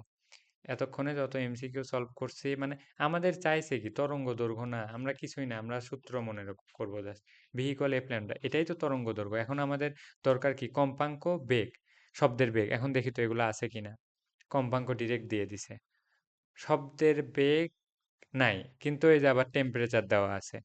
টেম্পারেচার দেওয়া আছে। আচ্ছা, এই শব্দের তরঙ্গ দৈর্ঘ্য যদি আমরা বের করতে চাই, এই বেগ দিয়ে কি মানে এটা দিয়ে বের করা সম্ভব? মানে আমরা যদি এই জিনিসটা নলেজে যদি না রাখি যে 0 ডিগ্রি সেলসিয়াসে বায়ুতে শব্দের বেগ হবে হচ্ছে 330 মিটার পার সেকেন্ড, এই নলেজটুকু যদি না থাকে তাহলে তো আর এই কোশ্চেন সলভ করা সম্ভব না। এই কারণে বলছিলাম এটা মুখস্থ রাখতে। তো তাহলে আমরা এখান থেকে শব্দের বেগটা বের করে নেই। এখন কিন্তু আর আমরা ভেঙে ভেঙে আর অত দেখাবো না। তো ধরে নাও, আচ্ছা v1/v2 সমান লিখলাম T1/T2। ঠিক আছে? এখন 1 এভাবে লিখে তোমারই মনে রাখতে হবে। ধরো আমরা এখন ভি টু বের করতেছি, হ্যাঁ? তো ভি টু, না আমরা ধরো ভি ওয়ান বের করতেছি। তো আমরা যদি ভি ওয়ান বের করি, তাহলে ভি ওয়ানটা কি? এই 30 ডিগ্রি সেলসিয়াস তাপমাত্রায় শব্দের বেগ। তো ভি ওয়ান উপরে আছে, তার মানে টি ওয়ানটাও কি উপরেই থাকবে। অর্থাৎ মানে এটা যেহেতু 0 ডিগ্রি সেলসিয়াসে, এই টেম্পারেচারটা কিন্তু নিচেই থাকবে। 0 ডিগ্রি সেলসিয়াস মানে 273 কেলভিন, আগের কোশ্চেনেই বুঝালাম। তো আমরা এখানে আগে লিখি তাহলে 30 ডিগ্রি সেলসিয়াস মানে কি 273 প্লাস 30 মানে হচ্ছে 303 কেলভিন, ভাগ 273 গুণন 330, এটা হচ্ছে আমাদের বেগ, তাই না? আচ্ছা, আমি এই প্রশ্নটা সলভ করতেছি, যেহেতু লাস্ট সিকিউ সম্পূর্ণই সলভ করতেছি। 303 ভাগ 273, ওকে ওকে সরি, 273 গুণন 330, 347। তো এটা এমনিতেও যে ওই দিকেই আসতো 347, সেটাও আমি জানি, কারণ মানে ইউজুয়ালি আমাদের 25 ডিগ্রি থেকে 30 ডিগ্রির ভিতরেই বের করতে দেয়। তো ঠিক আছে, মিটার পার সেকেন্ড এটা হচ্ছে আসলো। তো তাহলে দেখো আমাদের তরঙ্গ দৈর্ঘ্য বের করতে বলছে। আমরা কি জানি, মানে ভি ইকুয়াল এফ ল্যামডা, তাই না? এখন এফ আমাদের দেওয়া আছে 1200 হার্জ, এই যে দেখো এফ ইকুয়াল ডিরেক্ট 1200 দেওয়া আছে। তো 1200 বসাই দেই। আর ও ভি তো পাইলাম 347। এখন ল্যামডা, তো ল্যামডা ইকুয়াল কি 347 ভাগ 1200 মিটার। তো এটাই অ্যান্সার আমাদের। এখন বলতেছে যে এস অবস্থান থেকে প্রতিধ্বনি শোনা সম্ভব কিনা। সেম প্রশ্ন ঘুরে ফিরে বারবার আসতেছে, এটা তোমরা নিজেরা সলভ করিও। তো আমাদের যে বেসিক্যালি এটা লাগবে 0.1 সেকেন্ডের মধ্যে যদি শব্দটা রিপিট হচ্ছে না আসে তাহলে প্রতিধ্বনি শুনতে পাবে। তো 18 মিটার দেওয়া আছে। আচ্ছা আমি ম্যাথটা সলভ করেই দেই। আমরা তো বেগ জানি, মানে লিখবা যে গ হতে প্রাপ্ত আহ, শব্দের বেগ এখানে হচ্ছে 347, তাই না? আর এখানে দেখো যে শব্দের উৎস আর হচ্ছে প্রতিবন্ধকটার ভিতর ডিস্টেন্স আছে 18 মিটার, তাহলে 2D ইকুয়াল হচ্ছে 36 মিটার, তাই না? তাহলে আমরা টি বের করব। টি ইকুয়াল হচ্ছে ওয়েট, এস ইকুয়াল ভিটি, ও আচ্ছা 2D/v। তো 2D হচ্ছে 36/347। আশা করি এতক্ষণে বোঝার কথা এগুলা। তাও যদি কোনো সমস্যা থাকে আমি আরো ডিটেলসে ক্লাস নেওয়ার লাগলে নিব। 0.103 সেকেন্ড। দেখো এখন এটা অবশ্যই বড় এই 0.10-র চেয়ে, তার মানে প্রতিধ্বনি শুনতে পাবে। এটা গাণিতিকভাবে যুক্তি হয়ে গেল। তো ক্লাস আজকে এতটুকুই ছিল। আমি ডিসক্রিপশন বক্সে আমার ফেসবুক আইডি দিয়ে রাখবো, বা হোয়াটসঅ্যাপ নাম্বার, দুইটাই থাকবে। এখন তোমাদের যদি এই অধ্যায়ে সম্পূর্ণ 100% প্রিপারেশন সহ নোট প্রয়োজন হয়, অবশ্যই নক করিও। আর কোনো এই ভিডিওতে যদি মানে কোনো কিছু বুঝতে অসুবিধা হয় বা আমার কোনো ভুল হয়ে থাকে কমেন্টে জানাও। আর যেহেতু আহ, একটানা একটা ক্লাস নেয়া অনেক দিন পরে, এই যে 1.5 ঘন্টা হয়ে গেছে, এটা আমার টার্গেট ছিল 40 মিনিটে, কিন্তু অনেক কিছু বলতে নিয়ে এরকম হয়ে গেছে। আরো কিছু বললে ভালো লাগতো, যেটা হচ্ছে তোমার ক এবং খ, এই দুইটা কিন্তু কভার হয়নি। মোটামুটি আমি ধরে নিতে পারি যে আমরা যতটুকু সূত্র শিখছি এতে এমসিকিউ কভার হয়ে যাবে, সিকিউও সম্পূর্ণ কভার হয়ে যাবে। কিন্তু ক খ নাম্বারে কিছু বেসিক প্রশ্ন আসছে, যেমন ধরো বিস্তার কাকে বলে, তরঙ্গ কাকে বলে, তারপরে তোমার ধরো তরঙ্গ দৈর্ঘ্য কি, দশা কি, বা তোমার হচ্ছে মানে অনুপ্রস্থ তরঙ্গ দৈর্ঘ্য, মানে অনুপ্রস্থ তরঙ্গ বলতে কি বোঝো, অনুদৈর্ঘ্য কি, বা ওই যে দেখলা তো বায়ু মাধ্যম, মানে এগুলো বিভিন্ন কোশ্চেন আছে, তোমরা গাইডে দেখতে পারো। অথবা যদি গোছানো যে জাস্ট একদম শিওর কিছু জিনিস পড়বো, তাহলে অবশ্যই আম, কারো ইনস্ট্রাকশনের মাধ্যমে পড়লে ভালো হয়, যেহেতু আমরা ওই স্টেজটা পার করছি। তো তোমাদের যে কোনো হেল্প লাগলে আমি আছি অবশ্যই। আর ভিডিওটা যদি ভালো লাগে অবশ্যই লাইক শেয়ার এগুলা করিও, কারণ নতুন একটা চ্যানেল। তোমাদের জাস্ট তোমাদের হেল্পের জন্যই আম, আমার একটা ক্ষুদ্র চেষ্টা, তোমরা সবাই পাশে থাকিও, ঠিক আছে? থ্যাংক ইউ এতক্ষণ সাথে থাকার জন্য। আল্লাহ হাফেজ।